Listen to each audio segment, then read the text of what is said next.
ตนตัวอาตมาภาพเก้ากับผมสามเณรรักปัญโยนานวัดสันเหมืองตำบลหนองล่องอำเภอเวียงหนองล่องจังหวัดลำพูนมาเป็นผู้ดำเนินรายการก่อชดเชยแต่ว่า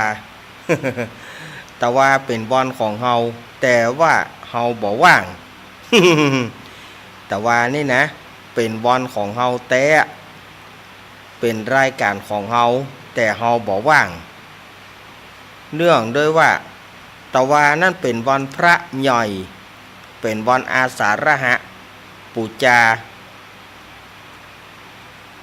ศรัทธาญาติโยมก็มาทำบุญฟังเทศน์ฟังธรรมมาทำวัดสวดมนต์นั่งกรรมฐานกันแต่ว่านี้อาตมาก็บ่ได้มาดำเนินรายการสักคำท่านบิ๊กบอสเปิ้นก็เลยบอกว่าอันก็มาชดเชยเหี่ยววันนี้ อันก็มาชดเชยเหี่ยววันนี้แต่ว่าบ่ได้มาบ่เป็นหยังมาชดเชยวันนี้เหี่ยก็เลยได้มาจนได้สระญาติโยมมาจนได้ในวันนี้ก็เลยได้มานั่งอู้นั่งจ๋ากับสถาญาติโยมนอก่อนอื่นนั้นขออนุโมทนาขอบคุณสถานีวิทยุต่างๆที่เปิ้นลิงก์สัญญาณสู่วิทยุทุกสถานีเช่นว่าสถานีวิทยุคลื่นพระพุทธศาสนาการศึกษาและวัฒนธรรมวัดฝ่ายหินตำบลสุเทพอำเภอเมืองจังหวัดเชียงใหม่104.50 เมกะเฮิรตซ์โดยเมตตาธรรมของท่านอาจารย์ท่านพระครูสมุวิสุวัตรวรกิจโจสถานีวิทยุวัดพระบาทอุดมน้ำบ่อสาวาตำบลเวียงอำเภอฝางจังหวัดเชียงใหม่ 100.25 เมกะเฮิรตซ์โดยเมตตาธรรมของพระเดชพระคุณหลวงพ่อสุจิตตานุรักษ์ท่านจำเริญโชติธรรมโมวัดม่อนปินแล้วก็ตุปีโจสถานีวิทยุธรรมะของชุมชนห้วยตองสักเรดิโอตั้งอยู่วัดห้วยตองสักตำบลขวงเปาอำเภอจอมทองจังหวัดเชียงใหม่ 98.75 เมกะเฮิรตซ์โดยเมตตาธรรมของหลวงพ่อวาปีวรมานิตแล้วก็ท่านอาจารย์ชาวริศชัยวังโสสถานีวิทยุมนเสียงธรรมอำเภอแม่แจ่ม 106.25 เมกะเฮิรตซ์ตั้งอยู่วัดบุพารามตำบลจังครึ่งอำเภอแม่แจ่มจังหวัดเชียงใหม่โดยเมตตาธรรมของหลวงพ่อมงคลวิสิทธิ์เจ้าคณะอำเภอแม่แจ่มแล้วก็ท่านปรัตอุทัยสองอุทัยสถานีวิทยุบ้านทุ่งเรดิโออำเภอสันปะตองจังหวัดเชียงใหม่ 89.50 เมกะเฮิรตซ์โดยการเอื้อเฟื้อถวายเวลาของโยมป่ออุดมแม่เทียมวันพุทธวงศ์สถานีวิทยุวัดศรีปันเงินอำเภอสันปะตองจังหวัดเชียงใหม่สถานีวิทยุแม่วางเรดิโออำเภอแม่วางจังหวัดเชียงใหม่สถานีวิทยุบ้านแป้นเรดิโอตั้งอยู่ตำบลบ้านแป้นอำเภอเมืองจังหวัดลำพูนและก็สถานีวิทยุวัดบุญยวาสวิหาร 106.50 เมกะเฮิรตซ์ขออนุโมทนากับสถานีทุกสถานีที่อาตมาได้กล่าวมานี้เนาะขอขอบคุณท่านหัวหน้าสถานีเจ้าหน้าที่ช่างเทคนิคช่างคอนโทรลผู้คุมเสียงทุกท่านมาปะกันวันนี้เป็นวันพุธที่2 สิงหาคมพุทธศักราช 2566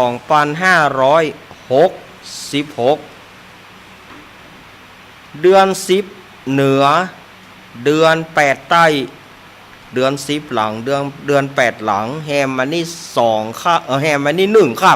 ำแฮมมันนี่1ค่ำพร่ำว่าเป็นวันเข้าพรรษา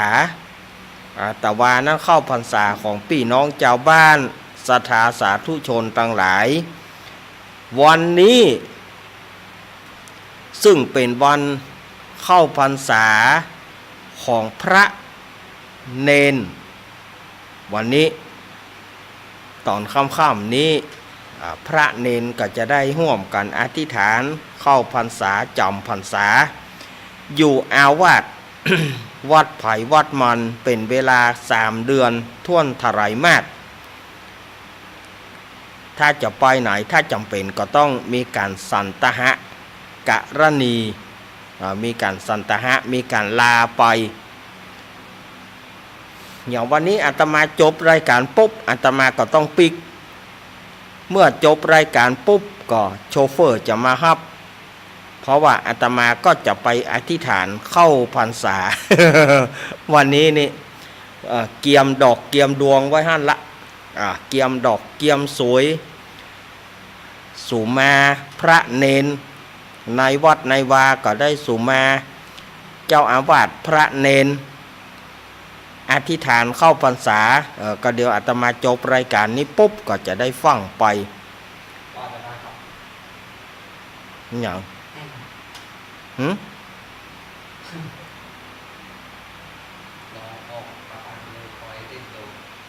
เอาก็ต้องไปก็งานอันนี้มันสำคัญหรอกเดี๋ยวอาตมาภาพก็ต้องฟังไปแล้วเพราะว่าการงานก็มีอยู่เนาะต่างวัดต่างวาจะไปอธิษฐานเข้าพรรษาเหตุกรรมก่อนเฮาบอกไปก็ไปอธิษฐานจ้าก็จะได้ทำคนเดียว จะได้ทำคนเดียวเนาะอันนี้เมื่อมาปะกันแล้วก็ก่อนอื่นอนุโมทนาขอบคุณยายแดงดอกตะล่อมเนอดอยป่าคงดงป่าคอยป่าคอยใต้อำเภอเมืองจังหวัดเชียงใหม่ยายแดงดอกตะล่อมเปิ้นก็ทำบุญกับอาตมาเปิ้นก็ทำบุญร่วมสร้างศาลาอเนกประสงค์หรือว่าศาลาประดิษฐานพระพุทธชินราช300 บาทแล้วก็เติมโทรศัพท์ให้อาตมาภาพ100เติมโทรศัพท์เพื่อเจ100ยายแดงดอกตะล่อมดอยป่าคงดงป่าคอยแล้วก็ญาติโยมหลายท่านนะที่อยากจะร่วมกองบุญกองกุศลกันนี่นะนี่ก็อาตมาก่อนที่จะได้เตดน้ำเตดธรรมจะได้เล่าธรรมสู่ศรัทธาญาติโยมก็เชิญชวนคณะศรัทธาญาติโยมไปร่วมกันถวายเตียนจำนำพรรษาที่วัดพระบาทอุดมน้ำบ่อสาวาตำบลเวียงอำเภอฝางจังหวัดเชียงใหม่ในวันอาทิตย์ที่13 สิงหาคมวันนี้วันที่2ละก็เรือแถม11 วันนะกะเนาะวันนี้วันที่2แล้วหรอก็เรือแถม11 วันที่เราจะได้ปลากันเฮราโรสารพากันเราจะได้เฮราโรสารพาปลากันมวลชนคลื่นสีขาวและเครือข่ายมวลชนคลื่นสีขาวเราจะได้ปลากันไปที่วัดพระบาทอุดมน้ำบ่อสาวาในวันอาทิตย์ที่13 สิงหาคมหลังวันแม่1 วันฉะนั้นก็เชิญชวนคณะศรัทธาญาติโยมไปร่วมกินร่วมทานด้วยกันเนาะวันนั้นก็ปากันไปเนอะทางที่ดีก็จะไปลืมเนอะแมทจ้องผ้ากันฝน แมทจ้องผ้ากันฝนอย่าลืมนะอย่าลืมเอาไปตัวช่วงนี้ฝนมันเริ่มตกวันนี้นี่เป็นวันที่ว่าเป็นหน้าฝนเต็มตัวเริ่มวันนี้ เป็นหน้าฝนเข้าเต็มตัวละวสันตฤดูหรือว่าหน้าฝนเข้าเต็มตัววันนี้นะเป็นหน้าฝนเต็มตัวเลยเนอะตั้งแต่วันนี้จนถึงเดือนยี่เปงจนถึงลอยกระทงบุญนะถึงเดือนยี่เปงบุญนะหน้าฝนเนาะอันนี้เอาตามในพระพุทธศาสนาตามพุทธศาสตร์เปิ้นว่าอย่างนั้นถ้าเอาตามวิทยาศาสตร์สากลทั่วไปเปิ้นก็ถือว่าเป็นหน้าฝนตั้งแต่เดือนพฤษภามาละแต่ว่าในหลักพุทธศาสตร์นั้นถือเอาวันแฮมเนื่องค่ำเดือน10หรือว่าเดือน8เนี่ยเป็นวันหน้าฝนเต็มตัววันนี้เป็นวันหน้าฝนเต็มตัวฉะนั้นอย่าได้ประมาทเนอจ้องไปไหนต้องมีจ้องเสื้อกันฝนเสื้อกันฝนน่าจะไปซื้อตัวเดียวเสื้อกันฝนต้องมีหลายๆตัวอย่างเก่งก็กู้หนึ่งเพื่อมีไว้ฝนตกมาก็นุ่งได้ทันท่วงทีเขาเอาจ้องเวลาเขาไปรถไปลางเตื้อเขาไปรถปิกอัพไปรถปิกอัพเขาจะกางก็บ่ได้เดี๋ยวมันจะบินมันจะบินเวลาลมพัดมามันบินแท้นะสถานญาติโยมนะฉะนั้นเสื้อกันฝนนะสำคัญนุ่งอย่ามัดหน้าอกอย่ากระด้างกระป๋องมันตกเถอะฉะนั้นแมทจ้องผ้ากันฝนใส่เข้าไปช่วงนี้ไปไหนก็ต้องระวังละหน้าฝนเริ่มจะชุกขึ้นมา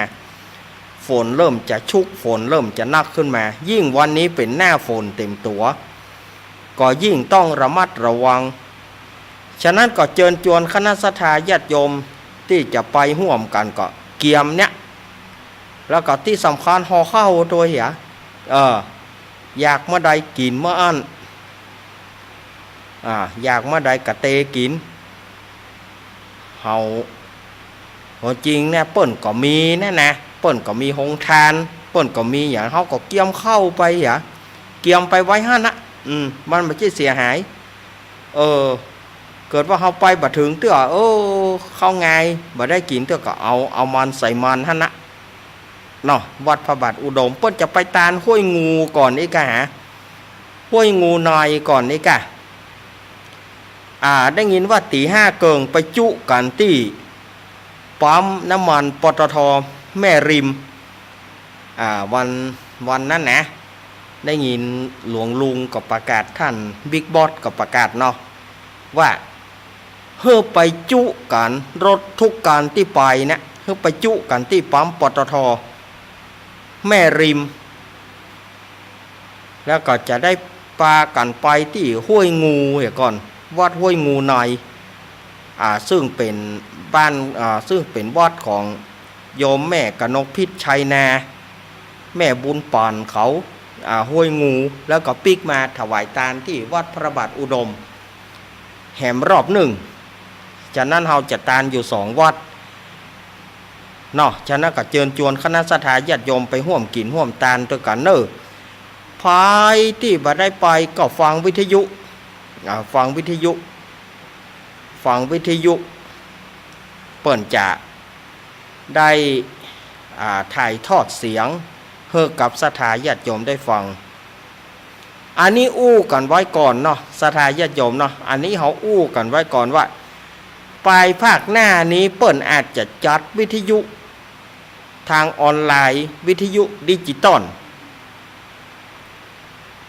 อาตมาก็คงจะทำตามเปิ้นบ่ได้สมมุตินะว่าเปิ้นเฮือจัดดิจิตอลจัดออนไลน์อาตมานี่กับโจโลละรายการที่อาตมาจัดอยู่เนี่ยธรรมะเพื่อชุมชนสมมุติว่าเปิ้นเฮือจัดออนไลน์จัดแบบดิจิตอลรายการอาตมาจะต้องงดไปถ้าบ่งดก็บ่ได้อาตมาบ่จ้างที่จะออนไลน์ อาตมาวันนี้สัทธาญาติโยมไว้นะเผื่อไว้ถ้าหากว่าเปิ้นจัดทางออนไลน์จัดดิจิตอลเนี่ย เพราะว่าในปีหน้านี้อาจจะมีแนวโน้มว่าในปี67เนี่ยวิทยุกระจายเสียงคลื่น FM อาจจะถูกงดไปโดยปริยายอาจจะถูกงดไปโดยปริยายฉะนั้นถ้าหากว่าเปิ้นมีการจัดออนไลน์จัดทางคอมพิวเตอร์นี่อาตมาก็คงจะวังก็มีด้วยประการชนี้รายการอาตมาก็คงต้องงดไปก็คงต้องให้ครูบาอาจารย์ที่เปิ้นตาดีและเปิ้นมีความรู้ทางด้านคอมพิวเตอร์มาดำเนินรายการไปเหีย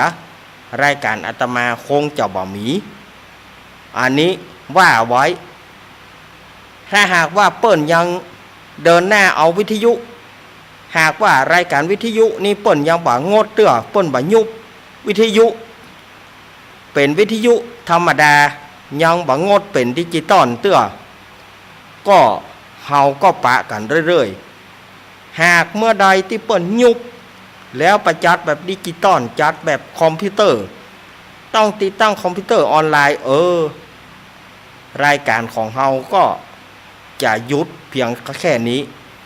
ก็บ่มีละรายการธรรมะเพื่อชุมชนก็จะเป็นแค่ตำนานศรัทธาญาติโยมนะจะเป็นแค่ตำนานเล่าขานกำลังก็นอกจากว่าเปิ้นจะมีเทปเก่าของเฮาไปออกกะหรือว่าจะเป็นเจ้าหน้าที่เจกะท่านบิ๊กบอสกะอาจจะเอาเทปเก่าของเฮาที่ล่วงแล้วมาออกแต่ถ้าจะจัดสดอย่างอี้ก็คงบ่มีอันนี้ว่าเผื่อไว้ศรัทธาญาติโยมฟังแล้วจะไปว่าอาการลุงเน้นเปิ้นมีแนวโน้มแน่นอนละเปิ้นมีแนวโน้มแล้วว่าปี67คือปีหน้าเนี่ยวิทยุกระจายเสียงจะต้องเป็นระบบดิจิตอลเท่านั้นแล้วก็ต้องจัดออนไลน์เท่านั้นอันนี้ว่าไว้เนาะแล้วก็แถมประการหนึ่งใครอยากจะทำบุญสร้างศาลาประดิษฐานพระพุทธชินราชที่วัดอาตมาภาพก็ยังขาดปัจจัยแถมนักอยู่ขาดหลังคาหลังคาก็จะใช้เมทัลชีทแผ่นเมทัลชีทแล้วก็ขาดปัจจัยขาดเล็กขาดอย่างแหมไปหลายอย่างอยู่วันนั้นอาตมาก็ฮับเสาต้นก็เอาทำบุญพระป่าไปละแต่ก็ได้จัดงานต่างๆที่วัดอาตมาตะวาก็จัดการหล่อเตียนเฮือศรัทธาญาติโยมมีส่วนร่วมปูจาหล่อเตียนก็วันนี้ก็ได้ทำปัญญาเฮือละอ่อนก็เฮือละอ่อนปูจาเฮือละอ่อนได้ปูจาเอากินกันกับปูจาก็เอาปัจจัยต่างๆก็สมทบทุนเข้าศาลาพุทธชินราชแต่ก็ยังบ่กุ้มเตื้อ ยังบ่กุ้มบ่ปอเตื้ออาตมาก็บ่อยากจะรบกวนศรัทธาญาติโยมแต่ก็ถ้าหากว่าอาตมาบ่ไปศรัทธาญาติโยมหูเมื่อล่าเมื่อลูนก็จะว่าอาตมาเหมาะ มีอย่างยังบอกคือศรัทธาก็อยากจะกินห่วมตาลห่วมเหรอเอ็นกาเบ่งกาเนี่ยก็จะซ้ำมาเป็นคำว่ากันนะเหมาะอันนี้ก็สุดแต่ศรัทธาญาติโยมจะห่วมผมมี20 บาทบอกว่ากันผมมีหนี้สินก็บอกว่ากันแล้วแต่เจตนารมณ์ของศรัทธาญาติโยมที่จะห่วมก็อาตมาถ้าใครจะห่วมก็อาตมาก็0892140135 หรือว่า0837611775อันนี้ถ้าว่าฝ่ายที่อยู่ไกลก็แจ้งหลังไมค์แจ้งหลังไมค์แต่ถ้าว่าตั้งใกล้บ้านอาตมาภาพก็จะฝากตั้งแม่เพนก็ได้หรือว่าจะไปหาอาตมาโดยตรงก็ได้ ตมาก็ยินดีที่จะรับแล้วก็จะได้ทำตามเป้าประสงค์ของญาติโยมเนาะอันนี้ก็ถ้าฝ่ายจะห่วมถ้าตั้งใกล้ก็ถ้าว่าเป็นไปได้ถ้าว่าห่วมทำบุญก็เขียนใส่ซองให้เรียบร้อยเพื่อง่ายสำหรับอาตมาจะได้มอบเพื่อกรรมการถ้าเอาสตางค์ไผ่เนี่ยห้องไผ่เป็นห้องไผ่ศูนย์ซานอาตมาบอกหูจักจื่อแฮมเขียนจื่อของญาติโยมเหียอาตมาก็ได้ตะใดกับอาตมาอย่ามอบเพื่อกรรมการมอบเพื่อวิยาวัจกรมอบเพื่อปุล่ามเขามดท่า ฉะนั้นถ้าว่าติ๊กตี้ก่อยก็โทรหาอาตมา2เบอร์นี้ถ้าว่าติ๊กก้อยก็หอมฝากที่แม่เพนก็ได้แม่เพนคนสู้ชีวิตหรือว่าจะไปหาอาตมาที่วัดก็ได้เนาะวันนี้อาตมาภาพ จะได้น้อมนำพระสัทธรรมเทศนาธรรมวัดปื้นเมืองเป็นธรรมชาดกวันนี้อาตมาภาพจะเอาในเรื่องสุริยคราสกุมาร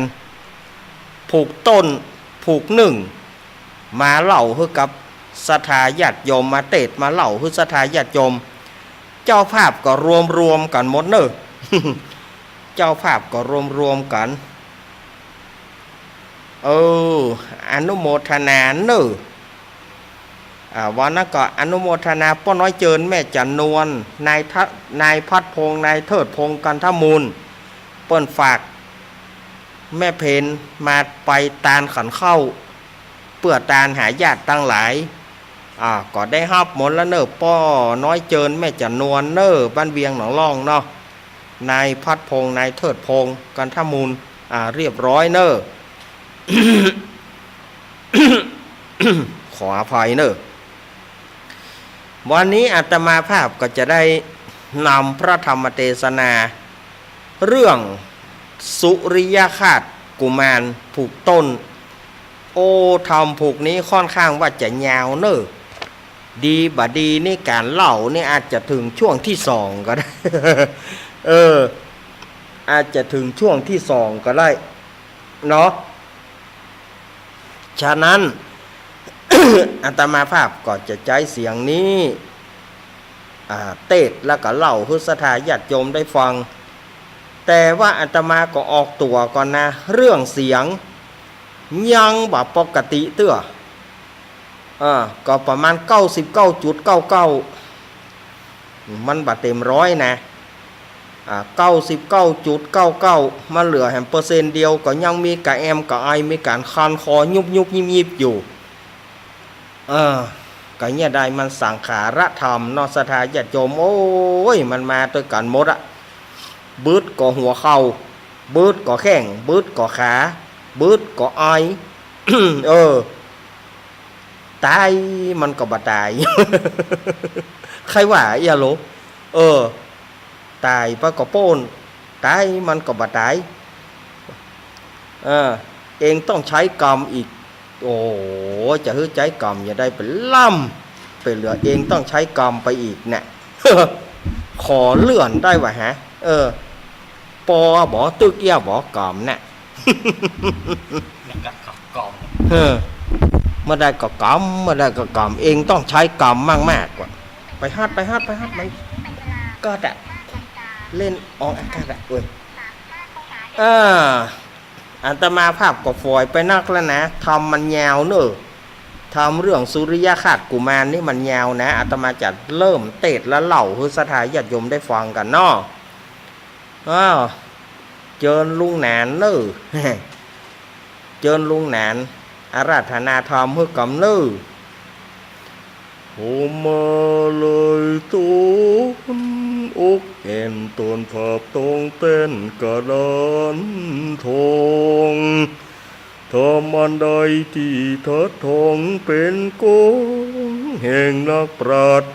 ผู้ข้าน้อยขออาราธนาธรรม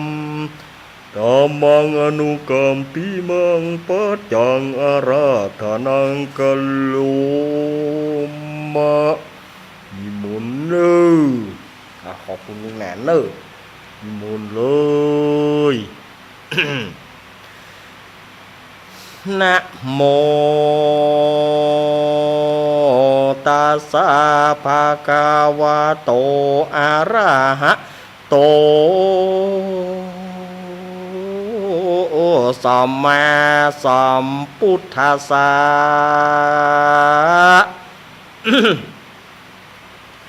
เอวัมเมสุตังเอกังสมยังภาควาสาวัตถิยังวิหาราติเจตวันเนอนาถาปินทิกสะอารามเมเอกังสมยันติสาทะโวฟังราโสตุจัดแนสาปุริสะตั้งหลายตั้งยิ่งใจมวลหมู่อันเข้ามานั่งอยู่หลายลามฮับสินงาม8 หา เปื้ออยู่ท่าฟังธรรมจุงดาจำฟังที่เอาเป็นที่สอนใจเฮาจะไขเก่าจี้ตามก่อนกี้เดิมมาขอศรัทธาจุผู้จงดักอยู่ดาฟังบัดนี้แด่เตอในกาลามวันนี้ก็ได้ไม่มีศรัทธาป้อออกแม่ออกเจ้าจุปู่จุคนป้อผ้าขาวแม่ผ้าขาวจุปู่จุคนก็ได้ปากันสะโรงคงควายตกแต่งพร้อมนำมายังจัตุปัจจัยไตยธรรมมวลฝูงนี้เพื่อจะแม่ปู้จาพระสัทธรรมอาเตสันนานิมนต์ตนตูอัตมภาพมาเป็นองค์เตสนาธรรมในการวันนี้จักได้เตศเรื่องสุริยคาตกุมารอันเป็นนิทานล่วงแล้วซึ่งพระโตนเกี่ยวศรัทธาหากเตศนาไว้เหมือนมาขอศรัทธาตั้งหลายจุงอยากใกล้นายนีขอให้ฟังดีแต่ตนติดสืบส้นตัวไปบัดนี้แล่นนะเอาละ ศรัทธาญาติโยมสาธุชนทั้งหลายอาตมาภาพก็จะได้เริ่มเล่าธรรม ให้ศรัทธาญาติโยมทั้งหลายได้ฟังบางกรรมนั้นมันออกอากาศไปบางกรรมอาจจะบาดใจกรรมที่น่าฟังบางกรรมอาจจะเป็นกรรมหยาบกรรมคายไปพ่องแต่ว่าบาดใจว่าอาตมาเอามาว่าแต่มันมีในธรรมเฮาจะเลี่ยงไปอย่างใดก็บ่ได้เพราะว่าเพิ่นเขียนในธรรมเพิ่นว่าอย่างอีมันก็จำเป็นต้องดับเครื่องจนศรัทธาญาติโยมเฮ้ยศรัทธาญาติโยมอันเป็นที่เคารพฮักของอาตมาภาพบางกรรมนั้นมันอาจจะลุดหลอดไปมันจะเป็นกรรมที่หยาบคายไปอาตมาขอสุมาอภัยศรัทธาญาติโยมขอสุมาอภัยป้อน้อยป้อหนานป้ออาจารย์ที่เปิ้นฟังเทศน์ฟังธรรมเนาะเพราะมันมีเปิ้นเขียนมาอย่างอี้มันก็จำเป็นที่จะต้องเล่าไปอย่างอี้เพราะว่าบางกรรมนั้นมันมีกรรมที่ บางงามบดีออกไปพ่องเพราะเปิ้นเขียนมาอย่างอี้ก็จำเป็นจะได้ว่าไปอย่างอี้เนาะสุมาเนอ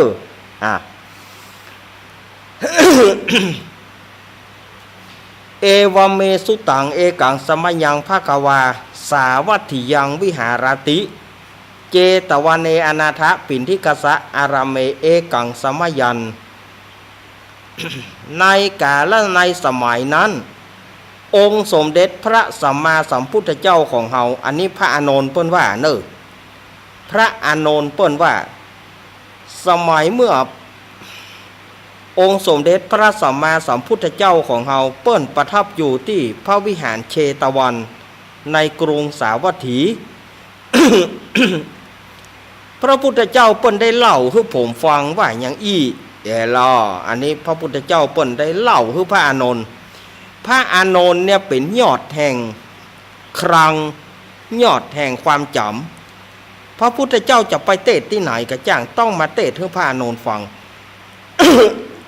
พระอานนท์ก็จะจำไว้ทุก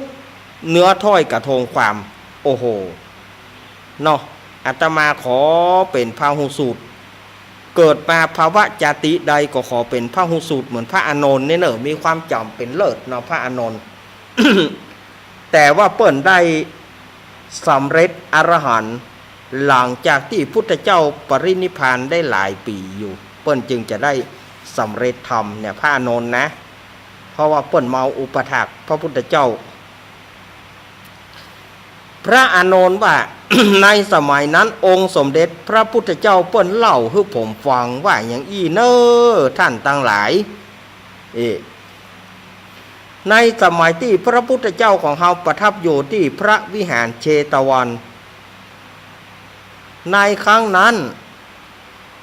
เหล่าภิกษุทั้งหลายก็คือตู้เจ้าทั้งหลายก็ได้ไปโจตนาซึ่งกันไปมา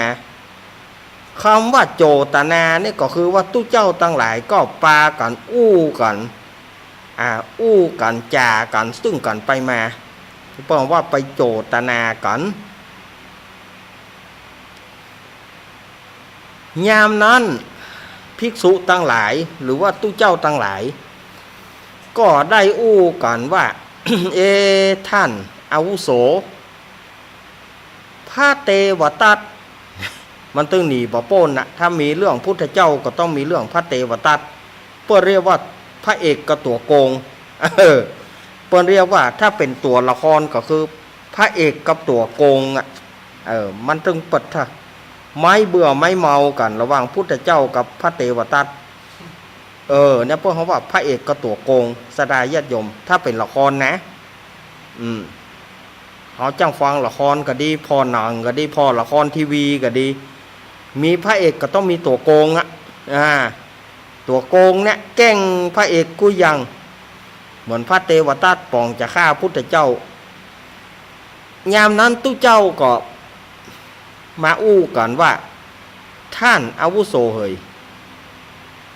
ก็พระเทวทัตจะได้ว่าปองจะฆ่าพระพุทธเจ้าของเฮาก่อนนั่นเนาะโอ้โหแต่ทางที่พระพุทธเจ้าของเฮานี่มีคุณอเนกอนันต์นะแต่ว่าพระเทวทัตนี่ปองจะฆ่าพระพุทธเจ้าของเฮามันเป็นอย่างใดล้ำเหลืออยากจะรู้ว่าใจของพระเทวทัตทำด้วยอะไรอยากรู้นักว่าใจของเธอทำด้วยอะไรเนาะยามนั้นพระพุทธเจ้าเปิ้นสถิตสำราญอยู่ในพระคันธกุฏิ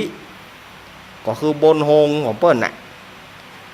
พระพุทธเจ้าเปิ้นก็หานว่าโอ้ตู้เจ้าอู้กันเรื่องนี้ก็แสดงว่าสมควรที่จะได้เทศนาให้เขาฟังจะได้ธรรมให้เขาฟังพระพุทธเจ้าก็เลยเสด็จลงจากพระคันธกุฏิไปนั่งเหนือแต่นเกี้ยวในศาลาธรรมเมื่อองค์สมเด็จพระสัมมาสัมพุทธเจ้าของเราไปนั่งที่แต่นเกี้ยวเราภิกษุหรือว่าเราตู้เจ้าทั้งหลายก็ปากันเงียบ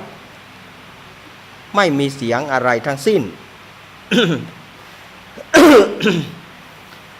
พระพุทธเจ้าของเฮาเปิ้นก็เลยได้ถามว่าตู้เจ้าทั้งหลายตะกี้ท่านเขาอู้กันเรื่องหยังและจะได้ว่าบ่อู้กันต่อหันเฮามาไล่ยิ่งอย่างดักปิ้งเย็นวอยอย่าบ่อู้กันต่อเอาล่ะตู้ป่อก็จิตู้ปี่ก็จิตู้น้องไผเริ่มก่อนแต่เกี้ย ไผเริ่มก่อนหลวงพ่อกล้าเริ่มก่อนแต่กี้ไม่เกี่ยวอะไรกับฉันเนอะหลวงพ่อเป็นไทยลูกไม่เกี่ยวอะไรกับฉันเนอะฉันไม่ได้เริ่มนะพวกเธอทั้งหลายนั่นแหละ อันตุปี้กะก็ไปว่าจะฮื้อแน่มโหเลิงรถไฟอู่มเกียสมัยนั้นยองก็มีแต่ไฟวามเกียไฟเริ่มก่อนเกียทานนั่นใจกายอู่ก็เลยอู้กันยามนั้นก็มีพระภิกษุรูปหนึ่งหรือว่าตู้เจ้ารูปหนึ่งยกมือขึ้นไหวยกมือขึ้นกราบพระพุทธเจ้าพันเตภควาข้าแต่องค์สมเด็จพระสัมมาสัมพุทธเจ้าผมเขาได้อู้เรื่องพระเทวทัตป่องจะฆ่าพระองค์เป็นจะได้พระเทวทัตถึงต้องการที่จะฆ่าพระองค์เพราะเหตุอันใดผมเขาอู้กันเรื่องนี้พระเจ้าข้ายามนั้นองค์สมเด็จพระสัมมาสัมพุทธเจ้าเปิ้นก็เลย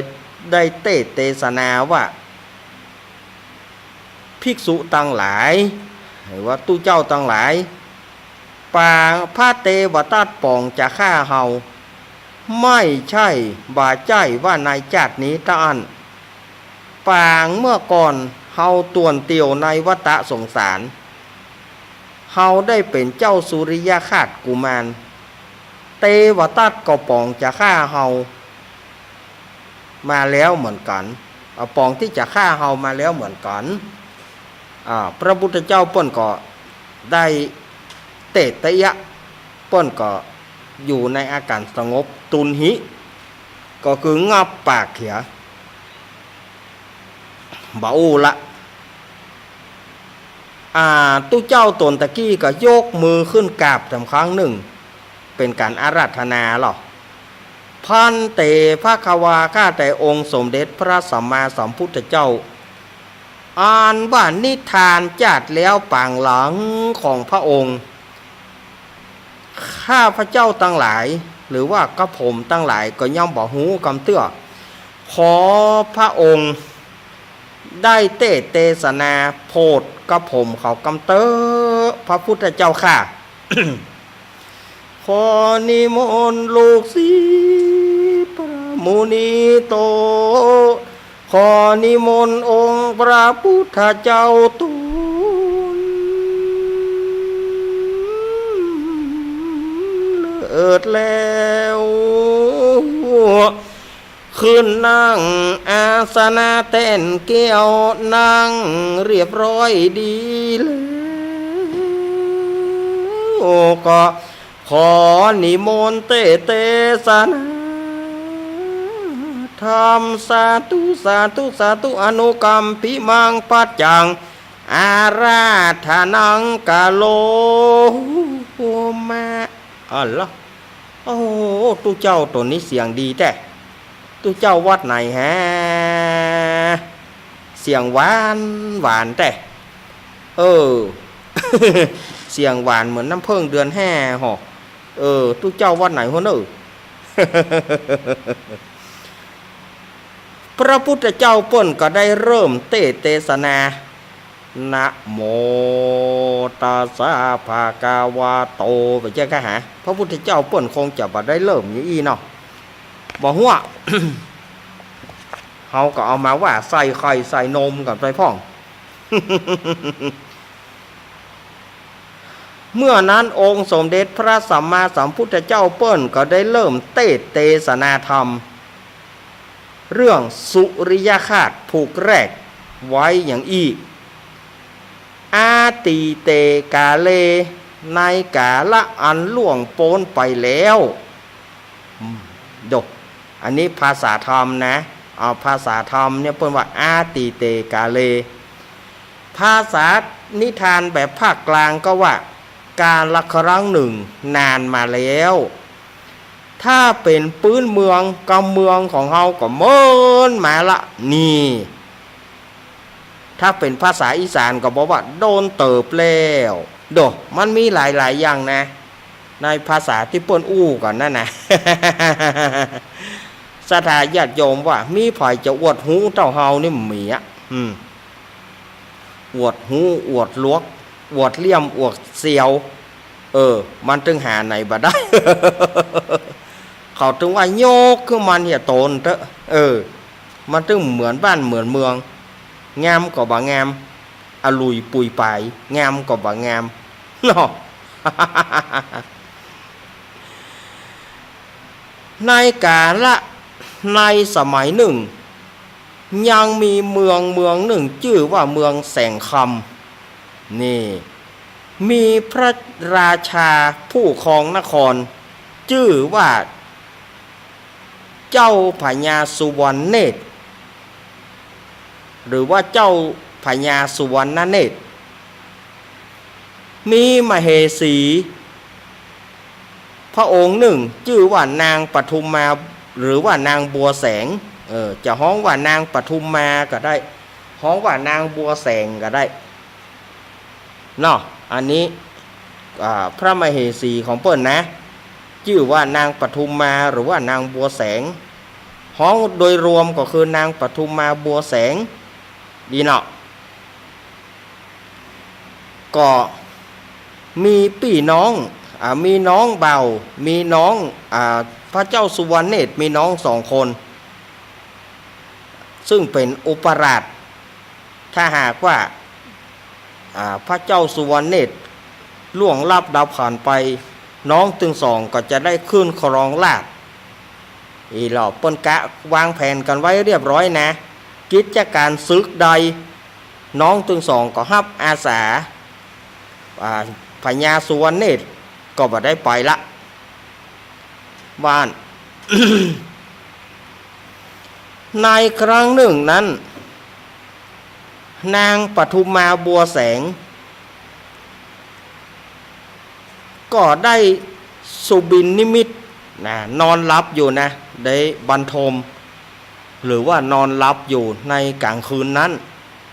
ก็ฝันว่ามีต้นกาลปพฤกษ์ ต้นกาลปพฤกษ์เนี่ยก็หมายถึงว่าต้นไม้วิเศษมีสัปปะจะซอยเอาอย่างที่เปิ้นซอยดาวกันนะต้นกาลปพฤกษ์มีต้นกาลปพฤกษ์ออกที่ยอดปราสาทของนางปทุมมาบัวแสงโอ้งามดีหรอต้นไม้น่ะต้นไม้กาลปพฤกษ์ไปออกที่ ยอดปราสาทของนางบัวแสงนางปทุมมาบัวแสงสะดุ้งตื่นจะรับต่อไปก็คงบ่ม่วนละเพราะบ่มีไผแก้กำฝันนอกจากพระเจ้าสุวรรณเนตรตาอันนางก็เลยฟังล้างหน้า ล้างหน้าแปรงฟันเรียบร้อยก็เลยเข้าไปสู่สำนักเข้าไปสู่ปราสาทของพระเจ้าสุวรรณเนตรเสด็จปี่เพคะเสด็จปี่ตื่นหรือยังเพคะตื่นละเนอไผแน่ม่อมฉันเองเพคะม่อมฉันน่ะเป็นไผปทุมมาบัวแสงแม่มันแกเอาเข้ามาแม่มันนี่หรอ เข้ามาแม่มันนี่หรอโอ้มีอย่างถึงได้มาหาป่อแต่เจ้าเนี่ยแม่มีเรื่องอย่างแกโอ้เสด็จปี่เพคะม่อมฉันฝันเที่ยงคืนเนี่ยม่อมฉันฝัน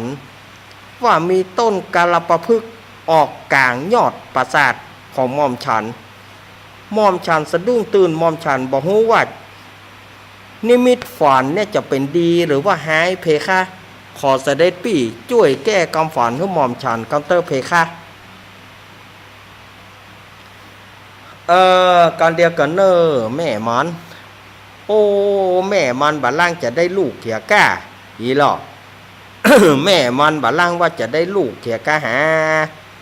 การเดียวกันเนอป่อมันก็บ่ค่อยหูอย่างแต่นะถ้าจะอู้แล้วเนี่ยป่อมันก็บ่ค่อยมีความหูเรื่องนี้มีก้าปูหมอโหราตาอันที่จะหูเรื่องก็เลยฮ้องอามาตย์ที่นอนอยู่ใกล้ๆนะอามาตย์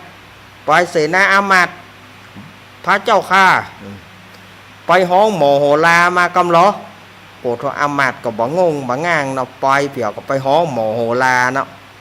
ปูหมอไม่นี่ก็หมอโหราไม่นี่ก็หมอโหราก็ เต้าสะดุ้งตื่นมาเนาะโอ้ย บัดเดี๋ยวนี้นะ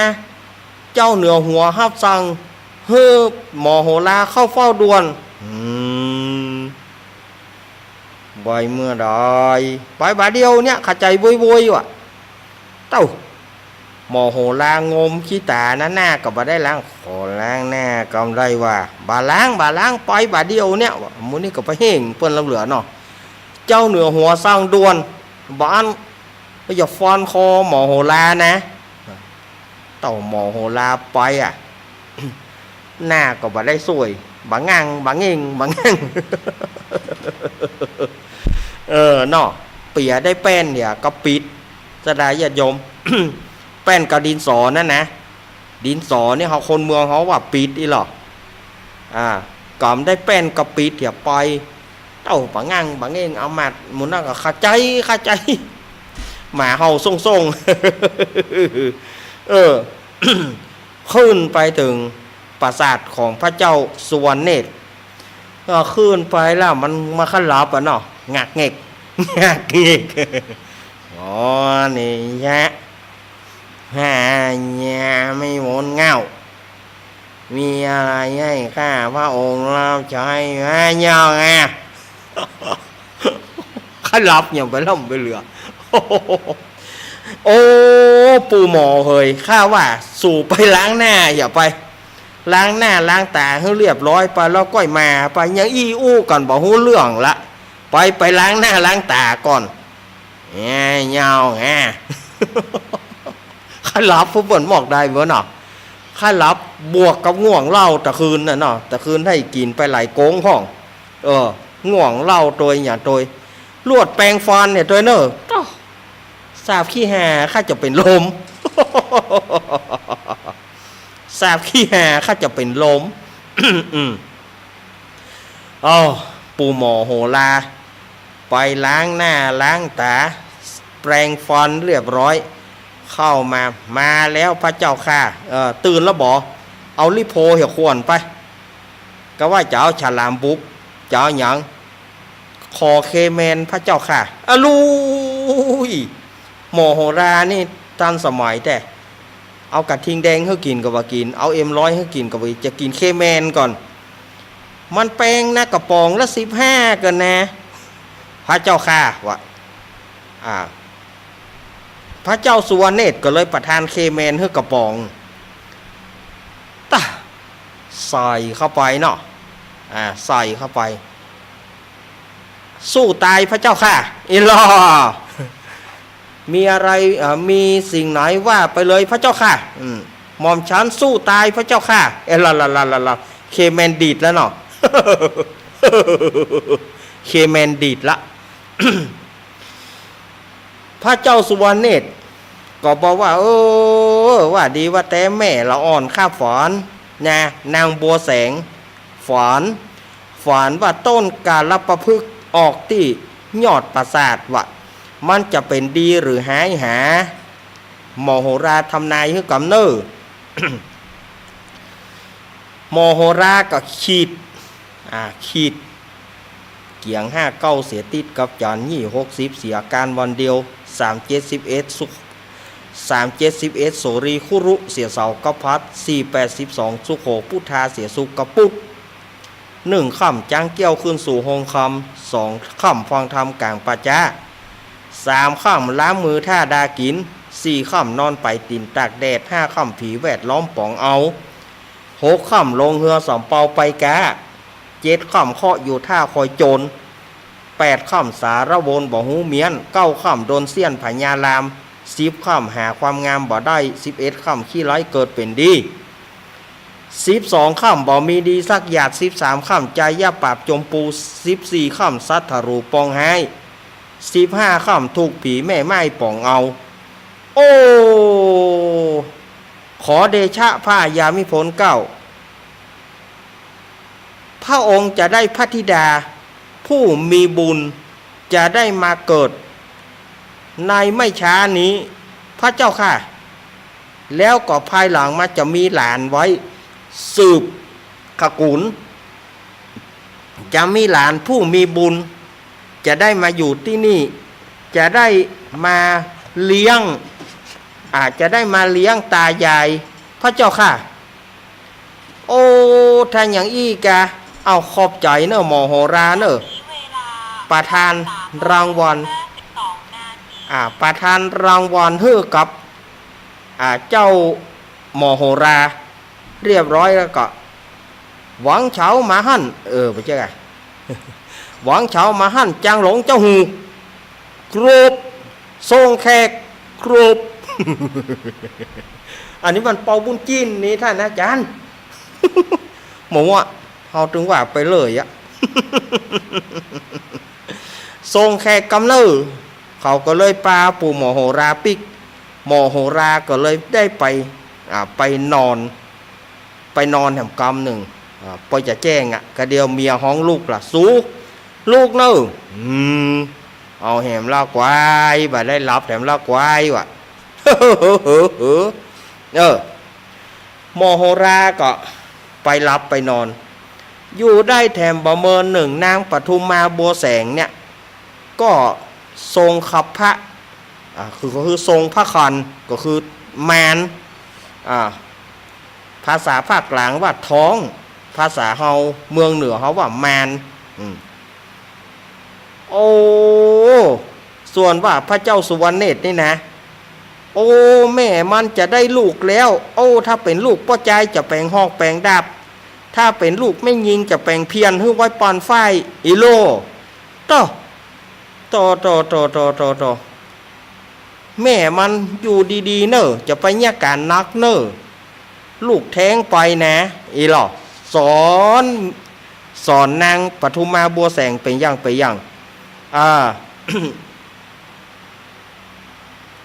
จะไปกินอิ่มลูนเนอร์พุงจะกัดนะสอนไปอย่างหรอนางปทุมมาบัวแสงก็โอ้จะได้ลูกละต้องใหญ่มาตึงวันจนถึงทศมาศ10 เดือนนางปทุมมาบัวแสงก็ได้ประสูติลูกพระโอรสหรือว่าพระธิดาลูกชายหรือว่าลูกหญิงลูกเขาพระธิดาเพคะชายโยย่าโมออกศึกว่ะโอ้เขาได้ลูกไม่ยิงดูโอ้ผิวกายก็งามสะอาดเอาชื่อว่า4 คำก่อนแล้วกันเนอะ4 คำ4ก็เป็นมีสง่าราศีคำก็เหมือนกับทองคำชื่อว่า4 คำลูกเขาชื่อว่า4 คำเนอะชายโยว่ะ โอ้เจ้าพญาสุวรรณเนตรเต้นหงได้ลูกไปพระธิดาโอ้เท่าละขอคือได้ลูกชมเชยไว้กันแล้วกันนี่หรอกสดาญาติโยมเหยเมื่ออยู่มานางสีคำก็จำเริญไว้นางปทุมมาบัวแสงนี่ก็เลี้ยงพระธิดาสีคำมาจนถึงอายุ7 ปีเมื่ออายุ7 ปีนั้นเสด็จพ่อก็คือพระเจ้าสุวรรณเนตรก็ว่าบ่อยากจะให้พ่อใจบ่อยากจะให้ไผมาข้องแวะกับลูกเขาก็เลยไปแปลงปราสาทเสาเดียวคืออยู่แปลงปราสาทไว้ปุ้นบนต้นไม้แปลงปราสาทไว้ปุ้นเสาเดียวเจ๊กเวกเฮาใครอยู่เฮากูมันล่มแต่สดายยมว่าใหญ่ล่มนี่น่าดูเนาะ เสาล่มนี่ยุ่งปราสาทล่มนี่ยุ่งเราไปปราสาทเสาเดียวกึกเด็กว่ะปราสาทล่มนี่ยุ่งเนอะแปลงปราสาทเสาเดียวนี่นะมาถึงตัดนี่ช่วงแรกของอาตมาหมดเวลาอย่าเลี้ยวสดาญาติโยมเหยช่วงแรกหมดไปเกิงแรกหมดไปชั่วโมงแรกหมดไปจะไปฟังหนีไปไหนเต้อเนอะฟังกันไปแถมเนอะกระเดียวอาตมาพักยกกำเดียวก่อนกระเดียวช่วงที่2ก็ยังจะเล่าต่อเรื่องนี้แถมเนอะจะไปฟังหนีไปไหนเตื้อ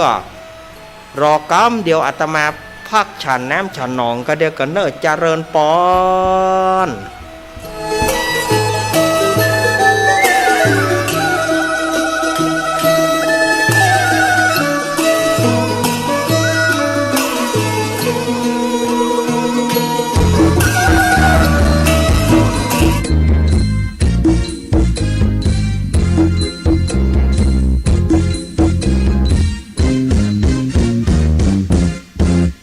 ไม่กลับชีวิตดับแน่นอนบนเชิงตะกอนทุกคนต้องนอนที่นั้นชีวิตยังมีควรสามัคคีรักกันอย่าแบ่งชนชั้นช่วยเหลือกันต่างพึ่งพา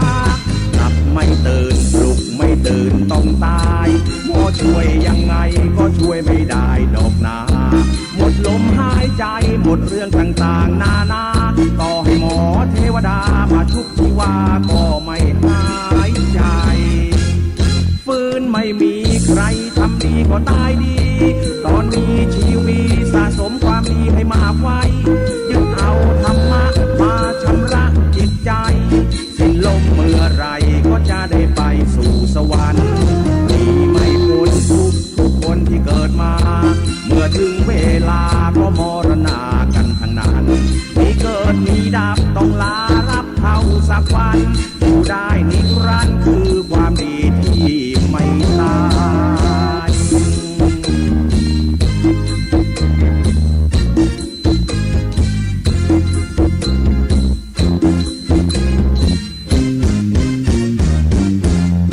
ฟื้นไม่มีใครทำดีก็ตายดี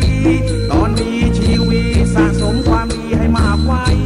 ยึดเอาธรรมะมาชำระจิตใจสิ้นลมเมื่อไรก็จะได้ไปสู่สวรรค์มีไม่พ้นทุกคนที่เกิดมาเมื่อถึงเวลาก็มรณากันทั้งนั้นมีเกิดมีดับต้องลาลับเข้าสักวันอยู่ได้นิรันดร์คือความดีที่ไม่ตาย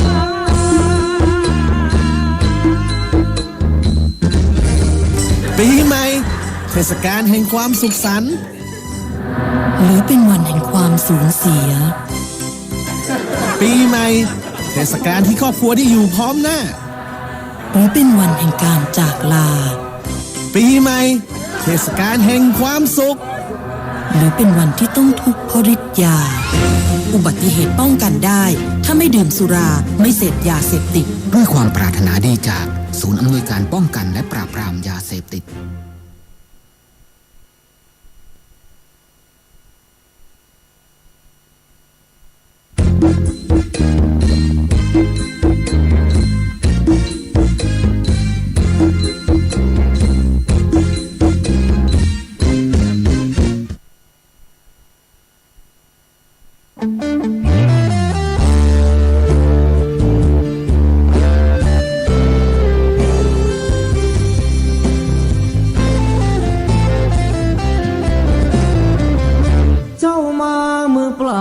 จะเอาอะไรเมื่อตอนเจ้าไปเจ้าก็ไปมือเปล่าเช่นกันชื่อเสียงหยดลาบหากเอาไปไม่ได้สักอันแล้วใหญ่ยื้อแย่งแข่งขันก็ป่วยกันฆ่าฟันตัดรอนเงินทองตามส่งแค่โรงพยาบาลญาติมิตรวงวานลูกหลานส่งแค่เชิงตะกอนจะมีใครเล่าอยู่กับเรานอนเฝ้ากองฟอนวางดอกไม้จันทร์แล้วจรกลับไปนอนบ้านใครบ้านมันใหญ่ขับฟ้า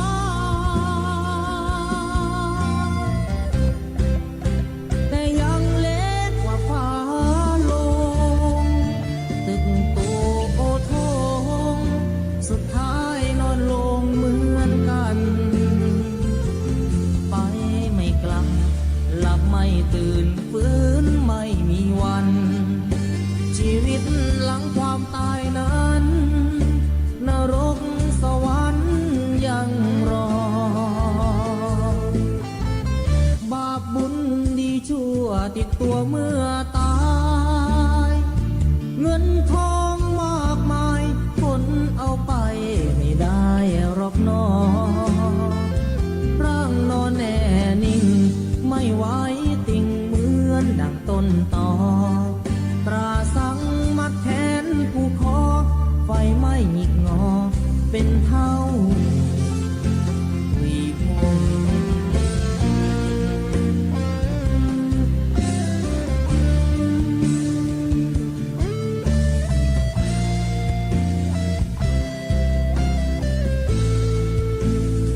ใหญ่ขับฟ้า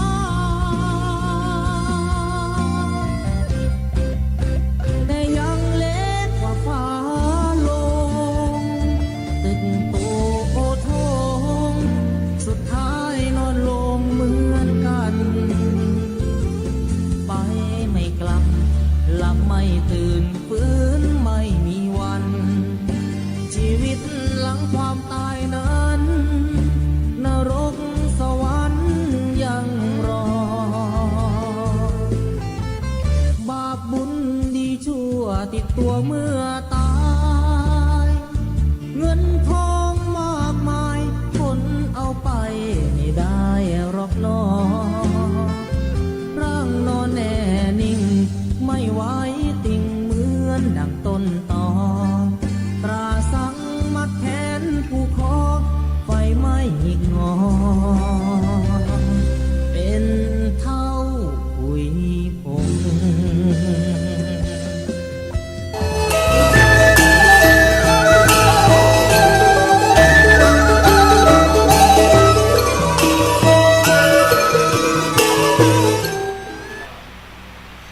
เอาละ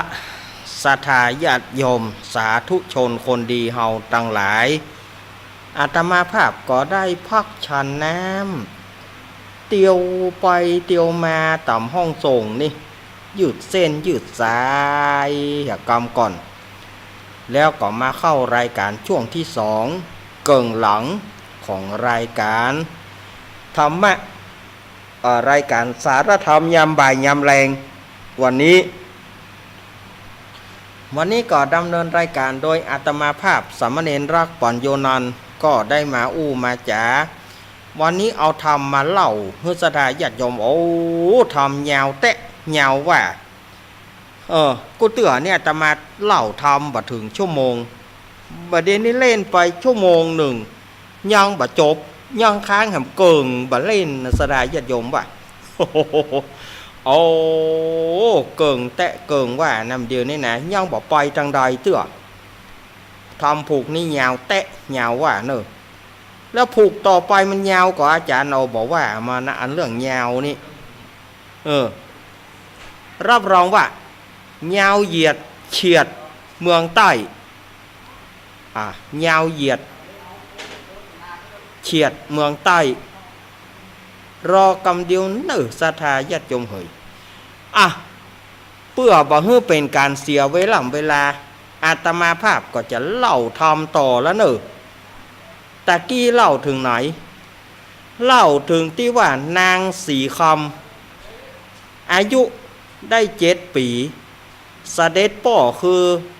พระเจ้าสุวรรณเนตรได้แปลงปราสาทเสาเดียว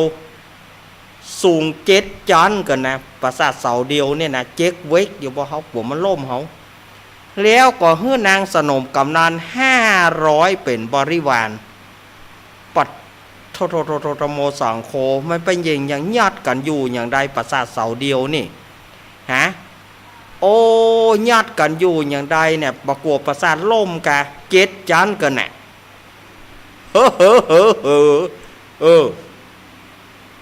น่อ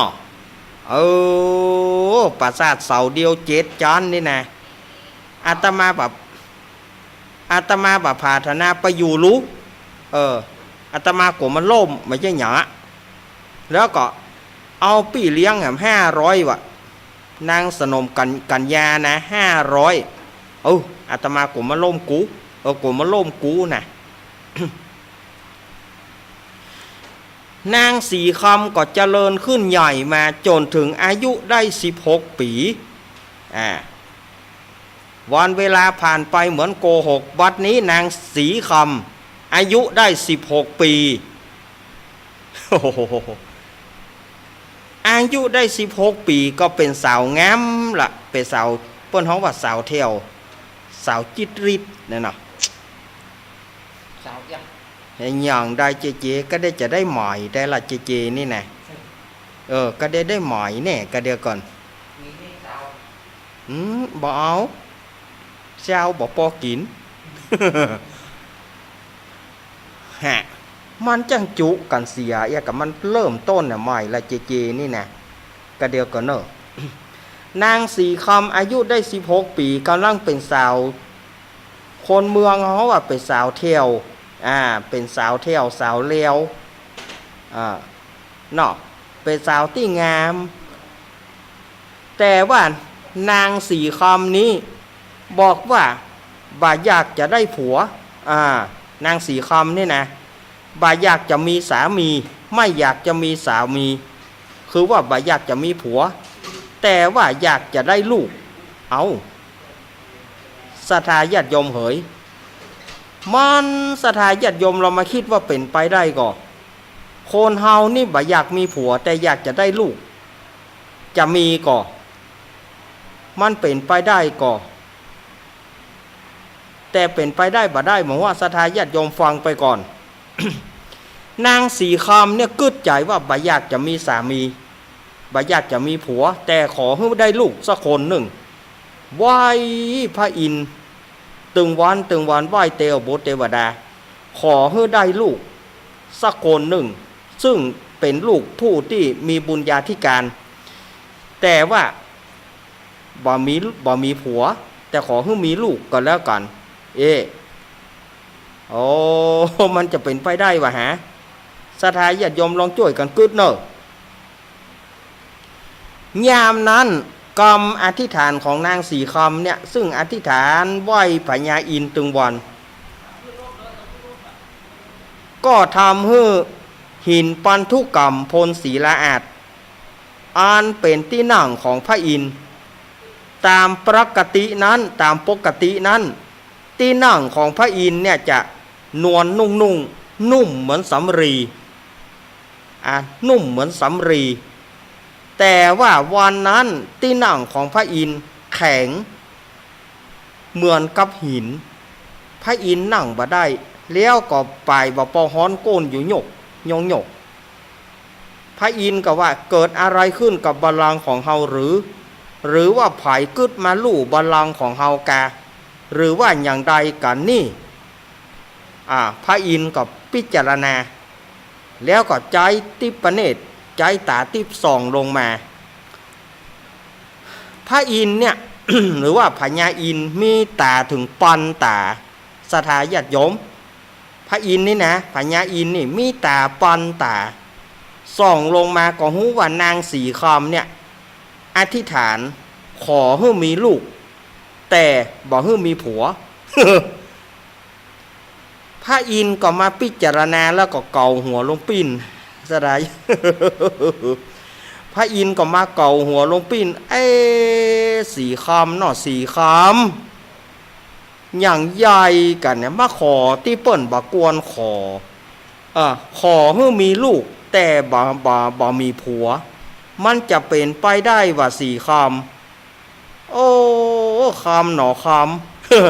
เนี่ยอย่างถึงต้องทำกันยี่หนอคำหนอคำเหยคำ พระอินทร์นะอันนี้พระอินทร์ลำพึงลำพันหรอกอย่างได้เนี่ยเนาะจะบะช่วยเนอะ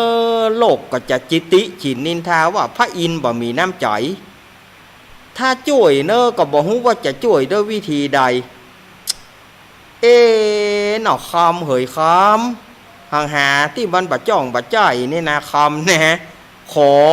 ที่มันบะจ้องบะใจนะสีคำ แล้วพระอินทร์ก็มาพิจารณาปะบัดเดี๋ยวนี้รู้สึกว่าหน่อโพธิสัตว์เจ้าของเฮาใกล้จะหมดบุญแล้วนี่ขจายไปหน่อโพธิสัตว์เจ้าขจายจุติลงเข้าสู่ท้องนางสีคำโดยเร็ว พระอินทร์ก็เลยขึ้นไปจันดุสิตเพราะว่าหน่อโพธิสัตว์เจ้าอยู่จันดุสิตปุหลอดหน่อโพธิสัตว์เจ้าอยู่จันดุสิตปุ่น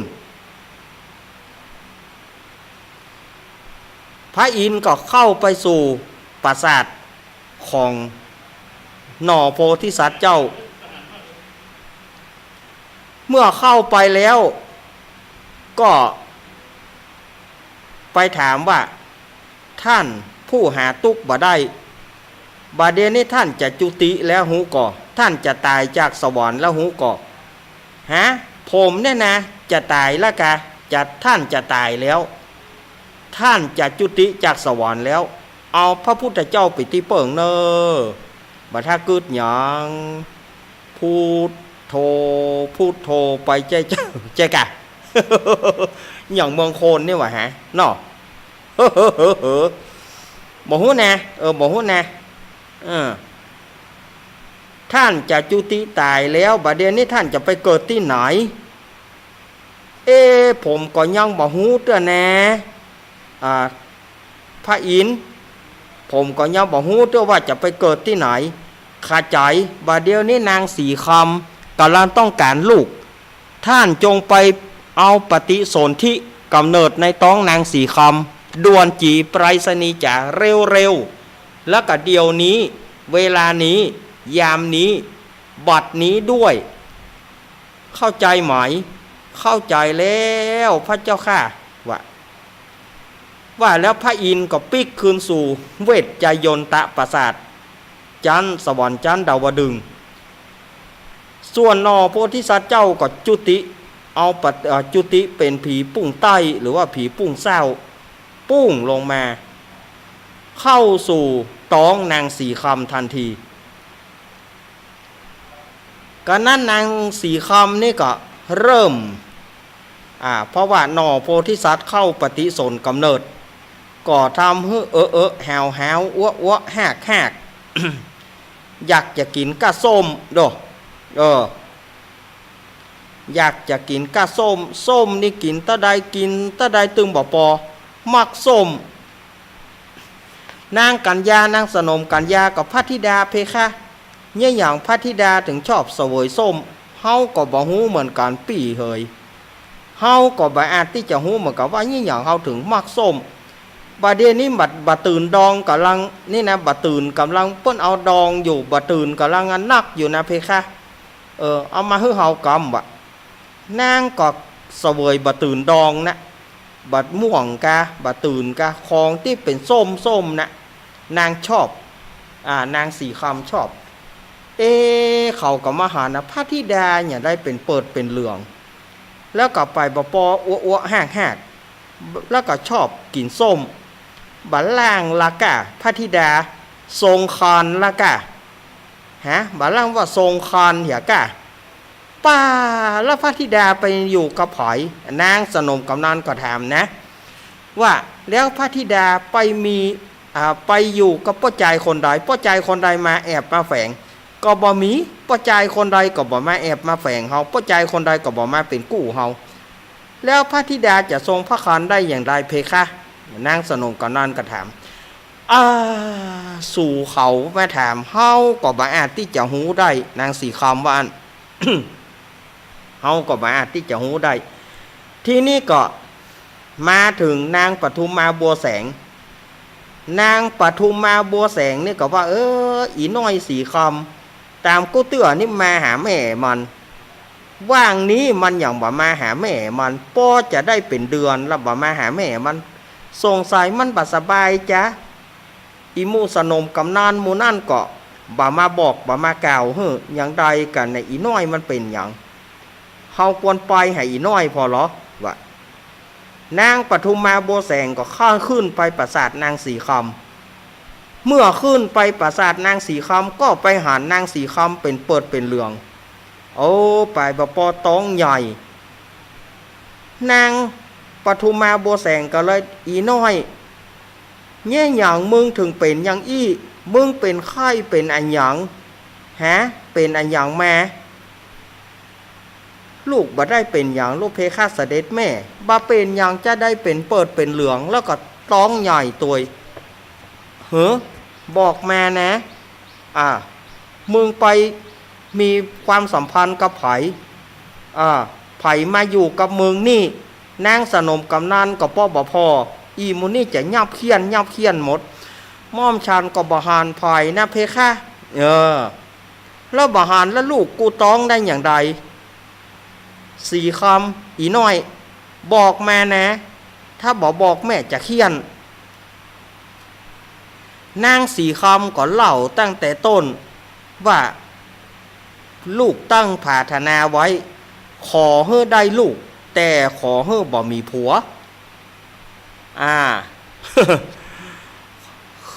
สถาญาติโยมฟังแล้วปวดหัวก็เวียนหัวก็บ่มีลูกขอให้มีลูกแต่บ่ให้มีผัวม่อมฉันพาธนาตึงวันน่ะเพคะเสด็จแม่แล้วบัดเดี๋ยวนี้ม่อมฉันก็เป็นอย่างที่เสด็จแม่ทอดพระเนตรหันนั่นแหละเพคะอีน้อยเรื่องอย่างเนี่ยไผจะเชื่อที่มึงอู้แม่มึงเนี่ยอยู่มาตั้งแต่อายุปหัวปงอก2434ก็บ่เคยได้ยินว่าอย่างอันนี้มันเป็นไปได้กับอีน้อยตายละอีเฮ้ยถ้าป่อมึงหูนี่มึงบ่ตายก็ป่วยแล้วมึงเฮ้ยป่อมึงจะบุบหัวมึงเสด็จแม่อย่าได้เล่าให้เสด็จป่อฟังนะเพคะความลับมันบ่มีในโลกนะลูกสักวันหนึ่งป่อของลูกจะต้องหู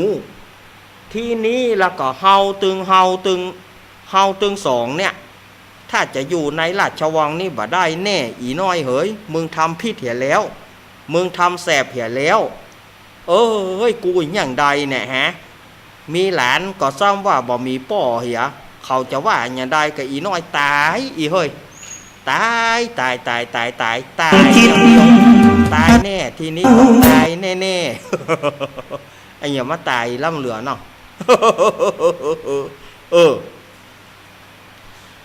นางปทุมมาบัวแสงไปตึงกินบ่ได้นอมดารับแล้วกัวลูกโดนบุบอย่างใดไหวเตียวบุตรเทวดาพระอินทร์เฮ้ยเตียวบุตรเทวดาเฮ้ยขอจะไปให้ป่ออีน้อยมันหูเตอะก็บ้านนี้มันตายแน่คืนหนึ่งพระอินทร์ก็มาเข้าฝันนางสีคำแล้วบอกว่าสีคำบ่ต้องคิดอะไรมากนะสีคำเนอะเจ้าเขาเนี่ยยังมีกรรมอยู่เจ้าถึงลูกเจ้าแม่เจ้าก็ยังมีกรรมอยู่ใจกรรมให้มันเสี่ยงแต่เฮามีของพิเศษเฮามียอยคำอันหนึ่งจะปานเฮอแม้นว่าคัดสนเรื่องใดก็ตามเอายอยคำเนี่ยวางไปซัดไปก็จะเกิดของต่างๆจะบังเกิดที่จะกินอะไรอย่างจะเอาอะไรอย่างมีปลาเลิกปลาเตอสีคำฮับไว้เตอะเฮาปานเฮอรับรองว่าไปหน้านางจะได้สบายเฮาไปแล้วเนอะพระอินทร์ว่าเฮาไปแล้วเนอะนางสีคำก็ตื่นมาเมื่อตื่นมาก็เอาแม่ป่อจะบุบจะตีเนี่ยได้ก็ถึงจะยอมรับชะตากรรมพระอินทร์ยังสั่งไว้ว่าเฮ้ยเลี้ยงลูกคือดีเนอะเลี้ยงลูกคือดีเนอะว่าฟังกรรมเฮาเนอะสีคำว่าแล้วก็พระอินทร์ก็ไปนางสีคำก็สะดุ้งตื่นพระอินทร์มาเข้ากำฝันนางปทุมมาโบแสงก็กินบ่ได้นอนบ่หลับเข้ามาอีน้อย อย่างใดเรื่องต้องของมึงต้องมึงใหญ่มาตึงวันแล้วอีแม่ตึงกูว่าอีเฮ้ย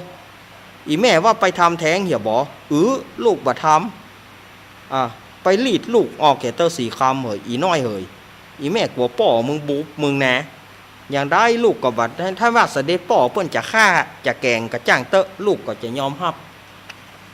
อีมันบ่อ่านนะกะอีเฮ้ยอีแม่ตึงใจบ่ดีแต่ไหนน้อยว่ะ อยู่มาอย่างที่อาตมากล่าวไปข้างต้นว่าความลับมันบ่มีในโลกนางสีคำไม่ใช่นางสีคำอยู่ไปอยู่มาพระเจ้าสุวรรณเนตรกึดเติงหาลูกว่าอีน้อยสีคำมันอย่างบ่มาหาเฮามันไปที่ไหนกูเตือนี่มันมาหาเฮาว่างนี่มันอย่างมันบ่มาก็เลยฮ้องนางปทุมมาบัวแสงแม่มันอีน้อยสีคำไปไหนมันยังบ่มาหาเฮาซะเตือนางปทุมมาบัวแสงก็สู้เนี่ยอย่างกันมาอุ้มอ่ำแสดงว่าต้องมีความลับอันอย่างนี่แม่มันบอกมานะบ่มีอย่างเพคะเสด็จปี่เพียงแต่อีน้อยมันได้ข่าวว่ามันบัดสบายด้วยอย่างละสู่ยังบอกคือข้าไปเสนาอามาตย์ไปเอามันมาไปห้องอีน้อยสีคำมามันบัดสบายด้วยเหตุอย่างมันบัดสบายด้วยเหตุอันอย่าง ไปห้องมาดีให้ให้มันหูไปบัดเดียวนี้ ระเจ้าสุวรรณเนตรรับสั่งเสนาอามาตย์ก็จึงไปพระธิดาพระเจ้าค่ะพระเจ้าเหนือหัวเรียกพระเจ้าค่ะหา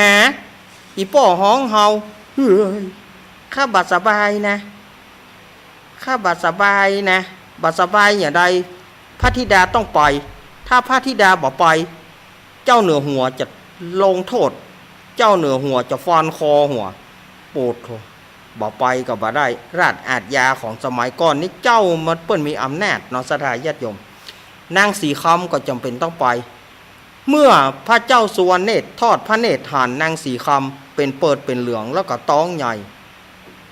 ปวดความโขดมาแล้วเหรออีคำทีแรกอีน้อยนะพอได้หันนะอีค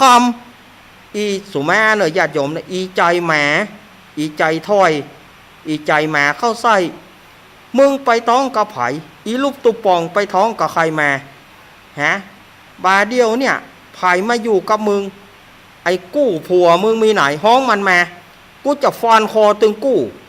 นี่อย่างใจถ้อยใจแหมอันล่ำเหลือพ่อบอกกึดถึงหน้าพ่อหน้าแม่พ่อแม่เป็นถึงพญามหากษัตริย์มึงเนี่ยอย่างอี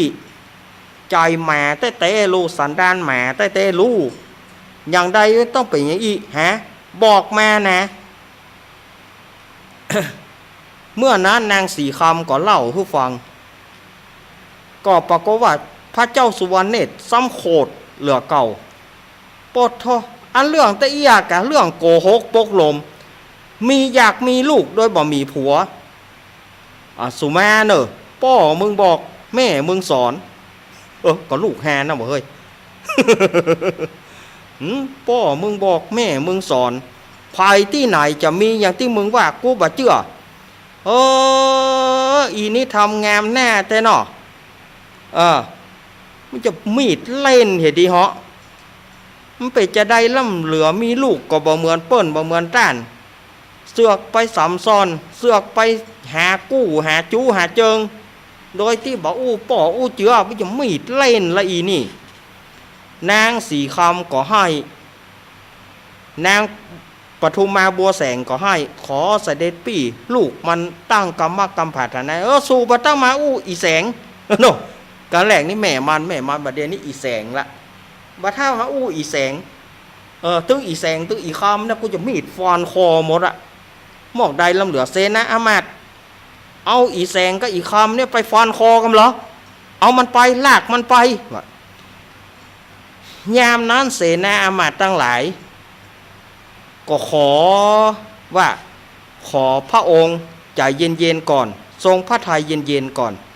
มีอย่างก้อยอู้ก้อยจ่ากันจะไปใจกำโขดมาตัดสินอารมณ์เตือบาถ้ามาบอกคือกูเป็นนายสู่กูเป็นเจ้าฟ้ามหากษัตริย์สู่เป็นคนไผ่หัวดำหัวแดงเอาอีคำก็อีแสงนี่ออกไปเอาไปฟันคอนางปทุมมาบัวแสงก็ให้นางสีคำก็ให้ขอเตอร์เสด็จพ่อขอเตอร์เสด็จปี่นางกัญญา500ก็ขอไว้ชีวิตพระธิดากับพระแม่เจ้าเถอะเพคะดีสูมาเป็นใจกันบ่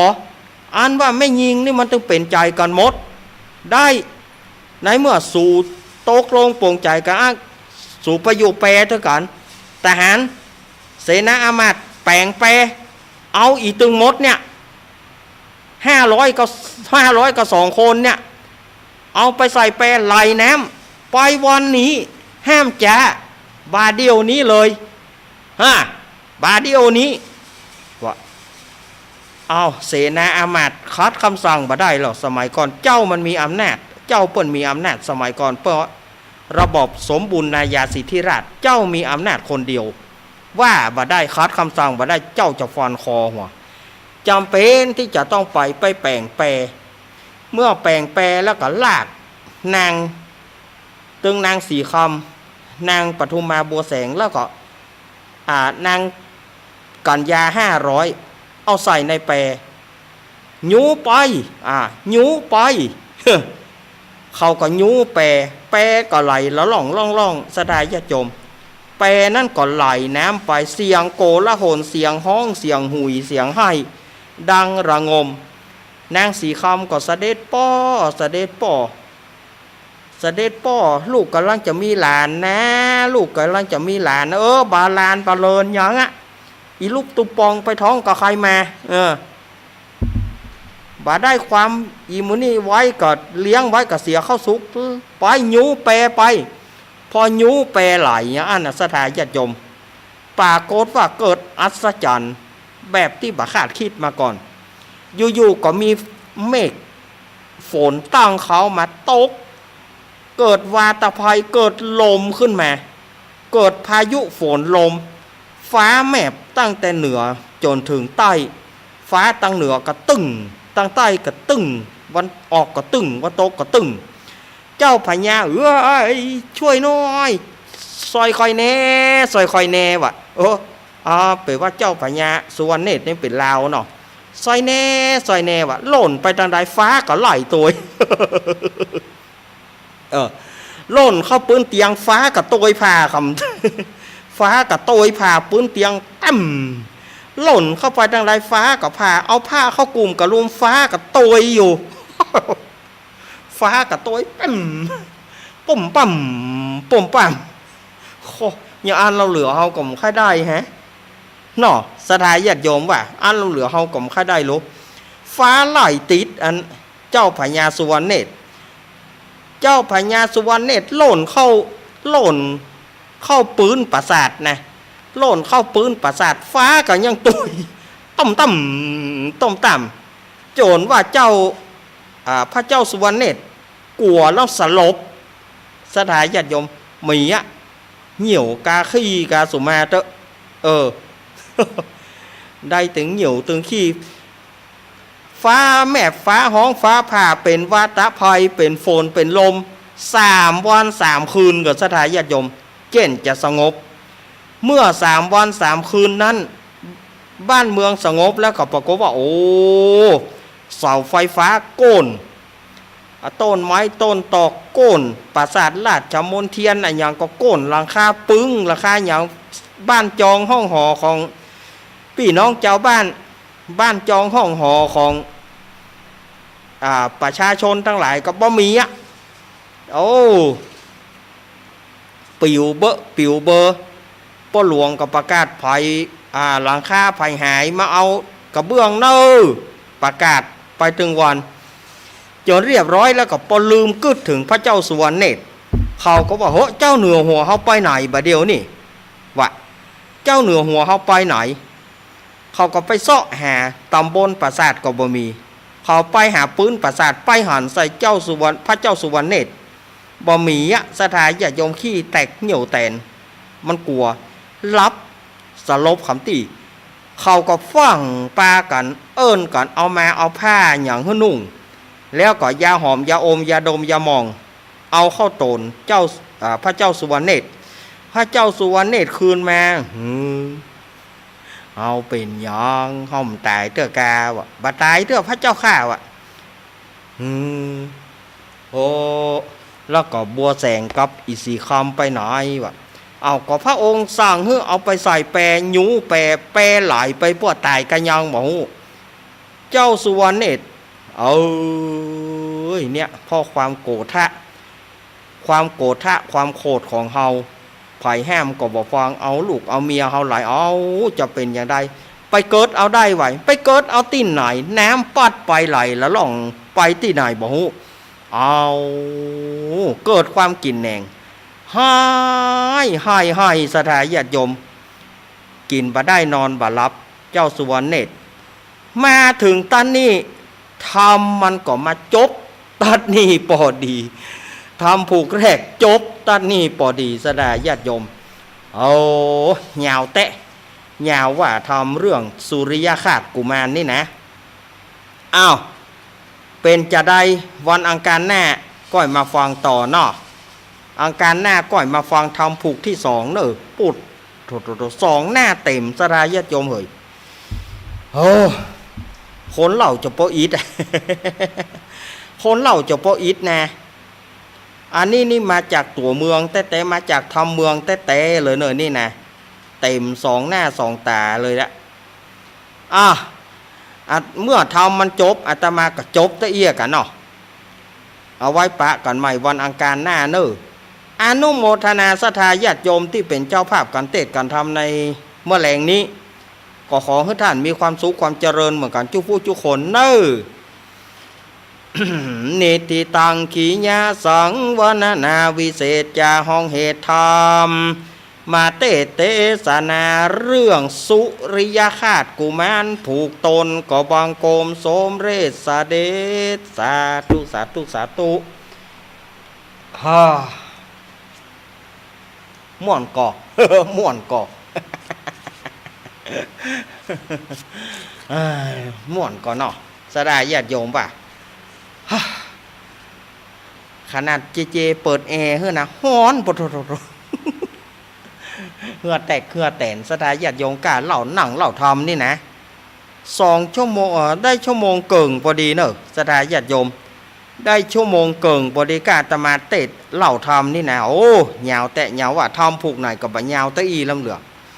ทำผูกนี่ยาวแตะยาวว่ะผูกหน้ากับซ้ำยาวเนอะผูกหน้าก็ซ้ำว่าเต็มคาราเบลก็แล้วกันเถอะเต็มคาราเบลก็แล้วกันเถอะเนาะเอาปอนห้าปอนก่อนเนอห้าปอนทำผูกต้นเนอศรัทธาญาติโยมหลายท่านหลายคนก็ปูจาพระสัทธรรมเทศนาหอมด้วยปัจจัยทายทานมวลฝูงนี้กับปิยพันธ์ทั้งหลายก็ขอให้ท่านทั้งหลายได้มีความสุขความเจริญอายุมั่นยืนยาวสมบูรณ์แข็งแรงประกอบด้วยอายุวันนาสุขภระความอ่อนแอจากไปความสมบูรณ์ของร่างกายเข้ามาแทนที่เนอสถายโยมสัพปีติโยมิวัชันตุสัพพะโรโกวินาสตุมาเตภาวะตวันตารโยสุขีติกายุโกภาวะอภิวาทานาสิริสนิจังวุธาปัจจายโนจัตตารโรธรรมาวัฏันติอายุวันโนสุขังปะลังสาธุสาธุสาธุอ้าวท่อมาตั้งแต่เล่าทำมาบอกเคยปะว่าทำยาวอีลำเหลือทำยาวแตะยาวว่าดุชั่วโมงเกิงไปทีเดียวสดาญาติโยมที่อาตมาเล่าทำมานี่นะอ้าวอาตมาจะฟังเสียงญาติโยมว่าเป็นจะได้เนอฟังธรรมแล้วรู้สึกว่าเป็นจะได้แต่ก่อนที่จะฟังธรรมนั่นก็ก่อนที่จะมาเปิดสายศรัทธาญาติโยมก็ไปลืมเนอเฮามีนัดกันวันที่13 สิงหาคมเฮาจะได้ปากันไปที่วัดพระบาทอุดมน้ำบ่อสาวาอำเภอฝางจังหวัดเชียงใหม่เนอเฮาจะได้ไปถวายเตียนวัดห้วยงูแล้วก็วัดพระบาทอุดมเฮาจะได้ไปตัวกัน2 ที่ 2 ตางในวันที่13นั้นก็เชิญน้อมเชิญเจริญพรขั้นสัทธาญาติโยมปาก่อนไปห่วมกินห่วมทานถ้าไผบ่ได้ไปเปิ้นก็มีการถ่ายทอดทางวิทยุให้ญาติโยมญาติโยมก็ถ้าฟังทางวิทยุฟังเสียงถ่ายทอดเนอะรู้สึกว่าจะเป็นวัดไฟหินเนาะถ่ายทอดคอยวัดไฟหินเปิ้นจะมาเปิ้นจะไปถ่ายทอดคำตี้เนอะโดยการนำของตุ๊ปี้หนุ่มตุ๊ปี้หนุ่มแล้วก็ตุ๊ปี้ตะวันแล้วก็ลูกเนนเพื่อจะปากันพี่นานทินจะเป็นโชเฟอร์สารถีปากันไปถ่ายทอดในวันนั้นเชิญชวนคณะศรัทธาญาติโยมไปร่วมกินร่วมทานกันเนอวันที่เดือนสิงหาเนี่ยศรัทธาญาติโยมเดือนสิงหานี้มันเป็นวันสำคัญของชาวไทยเฮาทั้งหลายวันสำคัญชาวไทยเดี๋ยวกันเนอบ่ฮับเตอเนอเดี๋ยวกันเนอฟังโทรมาเตื้อญาติโยมอาตมายังไม่อนุญาตเตื้ออาตมายังไม่อนุญาตเตื้ออย่าฟังโทรเตอเนอว่าเป็นเดือนแห่งวันแม่แห่งชาติวันพระราชสมภพขององค์สมเด็จพระนางเจ้าสิริกิติ์พระบรมราชินีนาถสมเด็จพระราชินีพันปีหลวงหรือว่าวันแม่แห่งชาติแล้วก็เป็นวันที่เราได้สูญเสียราชานักร้องลูกทุ่ง พ่อครูสุรพลสมบัติเจริญมันเป็นวันทั้งดีทั้งเสียในวันเดือนเดียวกันเนาะเอาละอู้ไปนักอู้ไปหลายเวลาก็ไล่ติดตัวก้นมาอ้าวอาตมาวางสายแล้วเนอะ089-214-0135อาตมาวางสายเฮ้แล้วเนอะตะกี้เนี่ยอาตมาขอโทษที่สายตะกี้นะมันบัดถึงเวลาเต้อหรออาตมายังบัดได้บอกว่าเปิดสายอ้าวอาตมาวางสายเฮ้แล้วเนอะโทรเข้ามาเนอะ เจริญปอนแม่เพนแม่แม่เพนคนสู้ชีวิตมาแล้วครับนั่นเนาะเนี่ยคนคือสวบไว้อันนั้นนี่ฟังหวายเนาะเนี่ยเนาะน่ะเปิ้นผ่ายยากระได้เสียฟ้าไหลติดหัวไปทางใดก็บ่มไปทางใดก็บ่มเนาะนั่นเนาะน่ากะอันนี้นะกำลังจะเดินทางปลอดภัยเด้อชัดเจนเลยเด้อขอบคุณแม่เพนคนสู้ชีวิตครับขอบคุณเนอะแม่เพนคนสู้ชีวิตตาจางมาละอ้าวสายต่อไปเจริญปอนอาจารย์เล่นใหญ่แม่อุ้ยอินแม่สาบสะเมิงครับ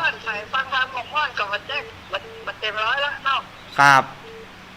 ฟังคำหมกม่อนนี่มันเต็ม100%ละแต่ว่าเข้าภาษาไม่รู้แต่ว่าสาวเวลาเมื่อเจ้าเป็นโซนเป็นตู้สาวขั้นตอนแรกก็เป็นฟังคำฟังเทศเขียนขั้นแรกก็เป็นโซนมนเรียนแบบพ่อมนสบายใจโอ้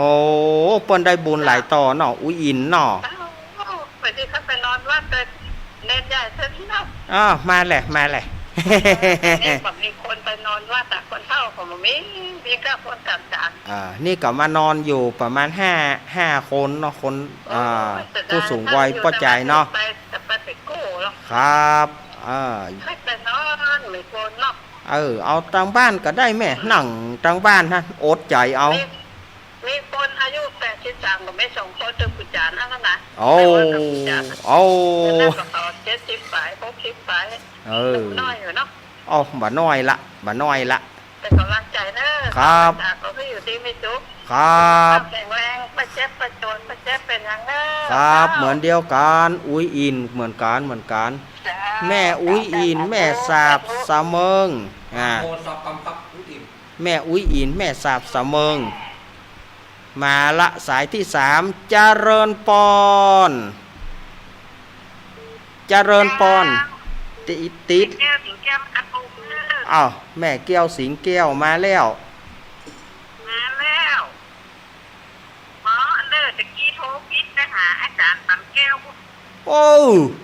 ไปอย่างปูนแน่ไปอย่างปูนจำถึงว่าหานั่นอาจารย์ตำแก้วว่าปัจจัยเฮาแหละปัจจัยเฮาแหนอีโตมาอย่างเฮามาได้เทศเฮาได้เทศยาว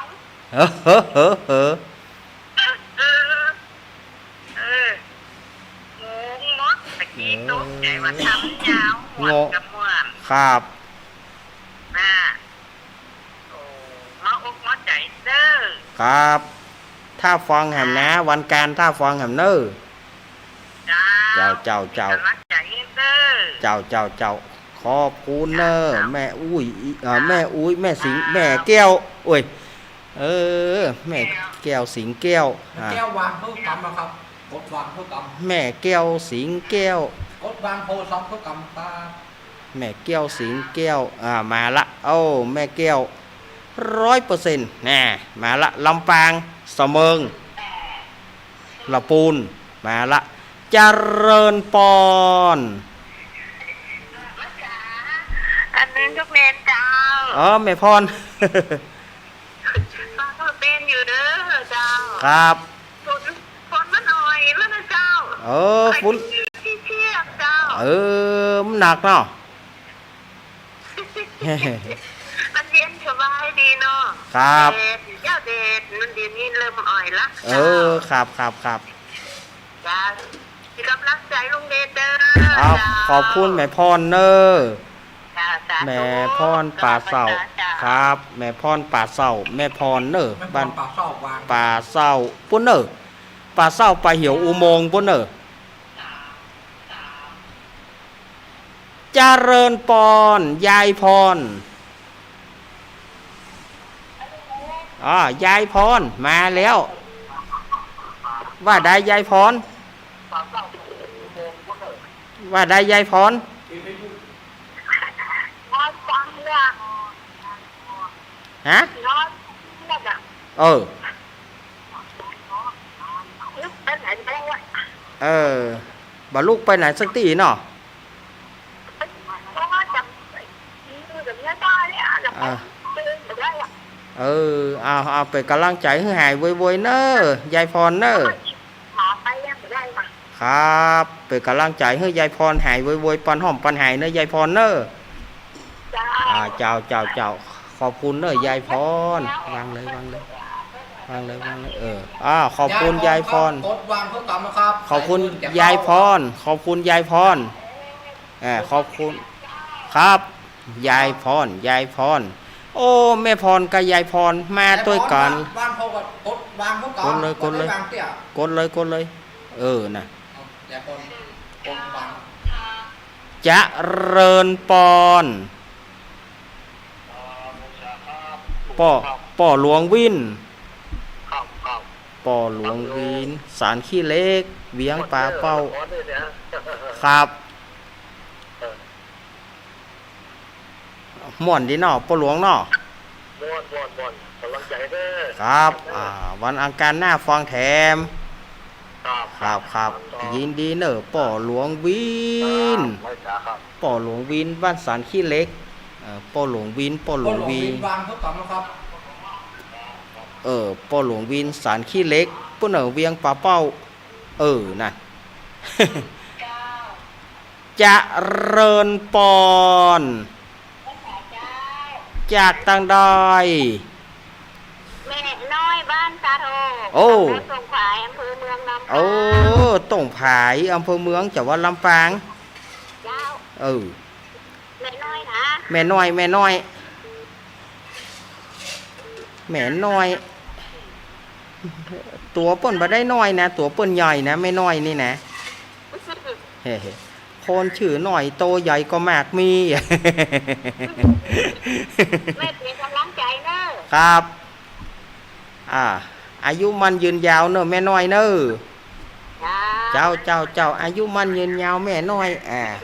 คนชื่อหน่อยโตใหญ่ก็มากมี วางโทรศัพท์คือกรรมนะครับ แม่น้อยอันเกี่ยวสาวเขามีไหนฮะแม่น้อยเราเป้าเนาะให้เซฟเนี่ยแม่น้อยเกี่ยวสาวนี่นะ แม่น้อยครับแม่น้อยกำเงินนะครับ แม่น้อย กดวางเพื่อกรรม แม่น้อยตาโทกเนอะ แม่น้อยตาโทกครับ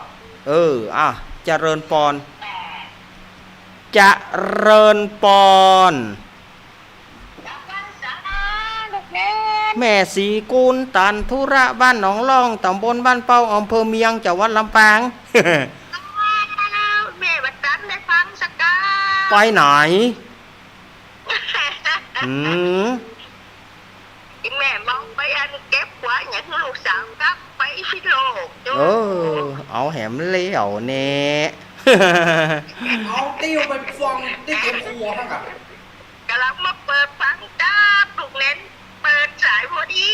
อีแม่มาติ้วที่ยุบมาเลยอ่ะ ครับ อีแม่มาติ้วที่ยุบ สี มาเลย กุลแม่สีกุลตันธุระอยู่ดีมีสุขเนอะ เจอเลย แม่สีกุลมีความสุขเนอะสาธุ แม่สิกูมาติ้วที่ยุบไปฟังตัวเอง ไม่ได้เที่ยวอย่างนั้น คือฟังที่เก็บครัวทั้งกับ อารมณ์ดีแต่แม่สีกุลแต่อารมณ์ดีแม่สีกุล แม่สิกูวางเพื่อ ครับกด วันนี้มาแทนท่านพระครูเนอะวันนี้นะโอ้เดียวกันเอาขอบคุณ วางเพิ่ม มีกับพัดลมก็ว่าฝ้าห้องบ่ฮู้เนออีแม่นะฮัลโหล เจริญปอน รีบโบยรีบขอรีบพายตลาดสวายสายบัวจะเน่า แม่ การเจ้าเน้นรักเจ้า แม่จันสมมานีจัก โอ้วันนี้ฟังทำยาแสนยาวว่าเนาะ โอ้ยาวแต่นะกะวันนี้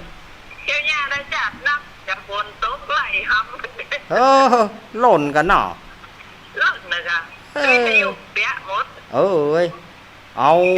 บัดแล้วว่าเฮาเป็นวอดกันเมื่อคืนนี่ ไปวัดนะ เฮา น้ำร้อนไปเลย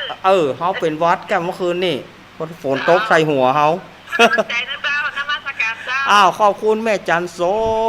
ม เจ้าวันนี้จะถามป้ากันเนาะ 13ปากันแม่จันสมมานีจัก แม่ปราณีแม่ปราณี จะส่งวางเพิ่มกรรมนะครับกดวาง แม่ปราณีไปไหนแม่ปราณีมไปไหนฮะป้อน้อยบุญป่อนก็หายตั้งฝังจะเริญปอนป้อจักตั้งได้ป้อโทรจากไหนโยมโทรจากไหน กดวางเลย โจ้จ้า โอ้ สาวเจ้า โอ้เจดีย์ซาวไอ้บ่ วิ ทา ทยุ งฟ้าฝนตกหน้ามัสการหลวงพ่อเจ้า อีแม่ปิดวิทยุแม่ก่อน ถ้าว่าอันมันมันได้ยินเนาะเจ้า แม่ปิดวิทยุก่อน เปิดลำโพง ไปแอลวัดน้อยพระชานมาเจ้าว่าเปิดจะพังหลวงพ่อพอดี อ้าว คนนักขอโทษเจ้า อนุโมทนาอีแม่เนอ เจ้า อนุโมทนาหลังเจดีย์ซาว กระดิ่งดาวนี่วางกดเพิ่มกรรมนะครับวางโทรศัพท์เพื่อจิ้มนะครับ แม่กดวางเฮ้ยจิ๋มเนอครับอีแม่เฮ้ยจะไปห้องเจ้าหลวงพ่อนี่นะอาตมายังบ่เท่าเตื้อยังรุ่นอยู่ล่ะ กดวางเพื่อจิ้มนะครับสายอื่นจะเข้าครับ ยังรุ่นอยู่ยังไม่ถึงเวลาเตื้อหลวงพ่อนี่อาตมาไม่ค่อยได้เตื้อ เนาะมันหนุ่มอยู่แน่หลวงพ่อล็อก สะพองเจ้ารถท่านพระครูว่าเขาขอจะไปห้องเตอะท่านพระครูมีโยมท่านหนึ่งโทรเข้ามาหาอาตมาท่านนี่ไทยสำเร็จอรหันต์ปูดทศหาหัวเขาแตกมาได้ ซ้อหาหัวเขาแตกมาได้บ้านล่างจะดีว่านะท่านไทยสำเร็จอรหันต์ปูดธรรมโมสองโคหัวเขาแตกเจ็ดเสียงกันเนอะบาแซมบาซี่จะไปเล่นในกรรมนี้แน่ จะไปว่าแตะเอามีอยู่ก็หา0892140135ก็ท่านยังบอกเบอร์ก็โยมหูก่อนอาตมาแล้วเหรอก็โยมโทรมาโลแล้วเนี่ยก็อาตมาบอกหยาม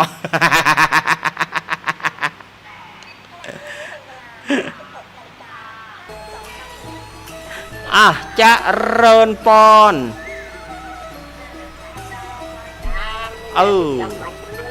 อีแม่โทรจากไหนเดี๋ยวอีแม่โทรจากไหน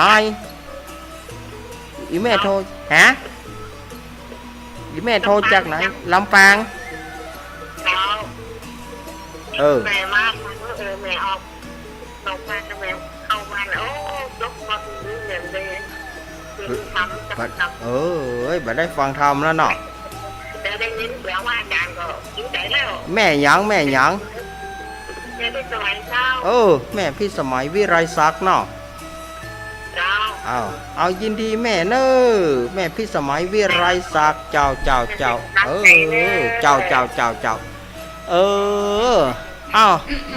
่ที่สมัยว่างโทรศัพท์เพิ่มกรรมนะครับก็เดี๋ยวพี่ใหม่อย่ามาละเดี๋ยวหันเจริญปอน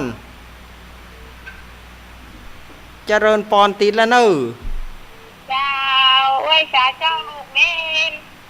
อีแม่โทรจากไหนแม่ว่าพี่ถ้าโบวันนั้นโทรหา ได้ยินแต่เสียง อาตมาก็ลูกเนนอยู่หั่นแน่กองอำนวยการขนาดตัวลุงหนานเคินเขาหั่นน่ะเขาก่อนนะคือคนงามแล้วจ้ะอันนั้นกับโจโล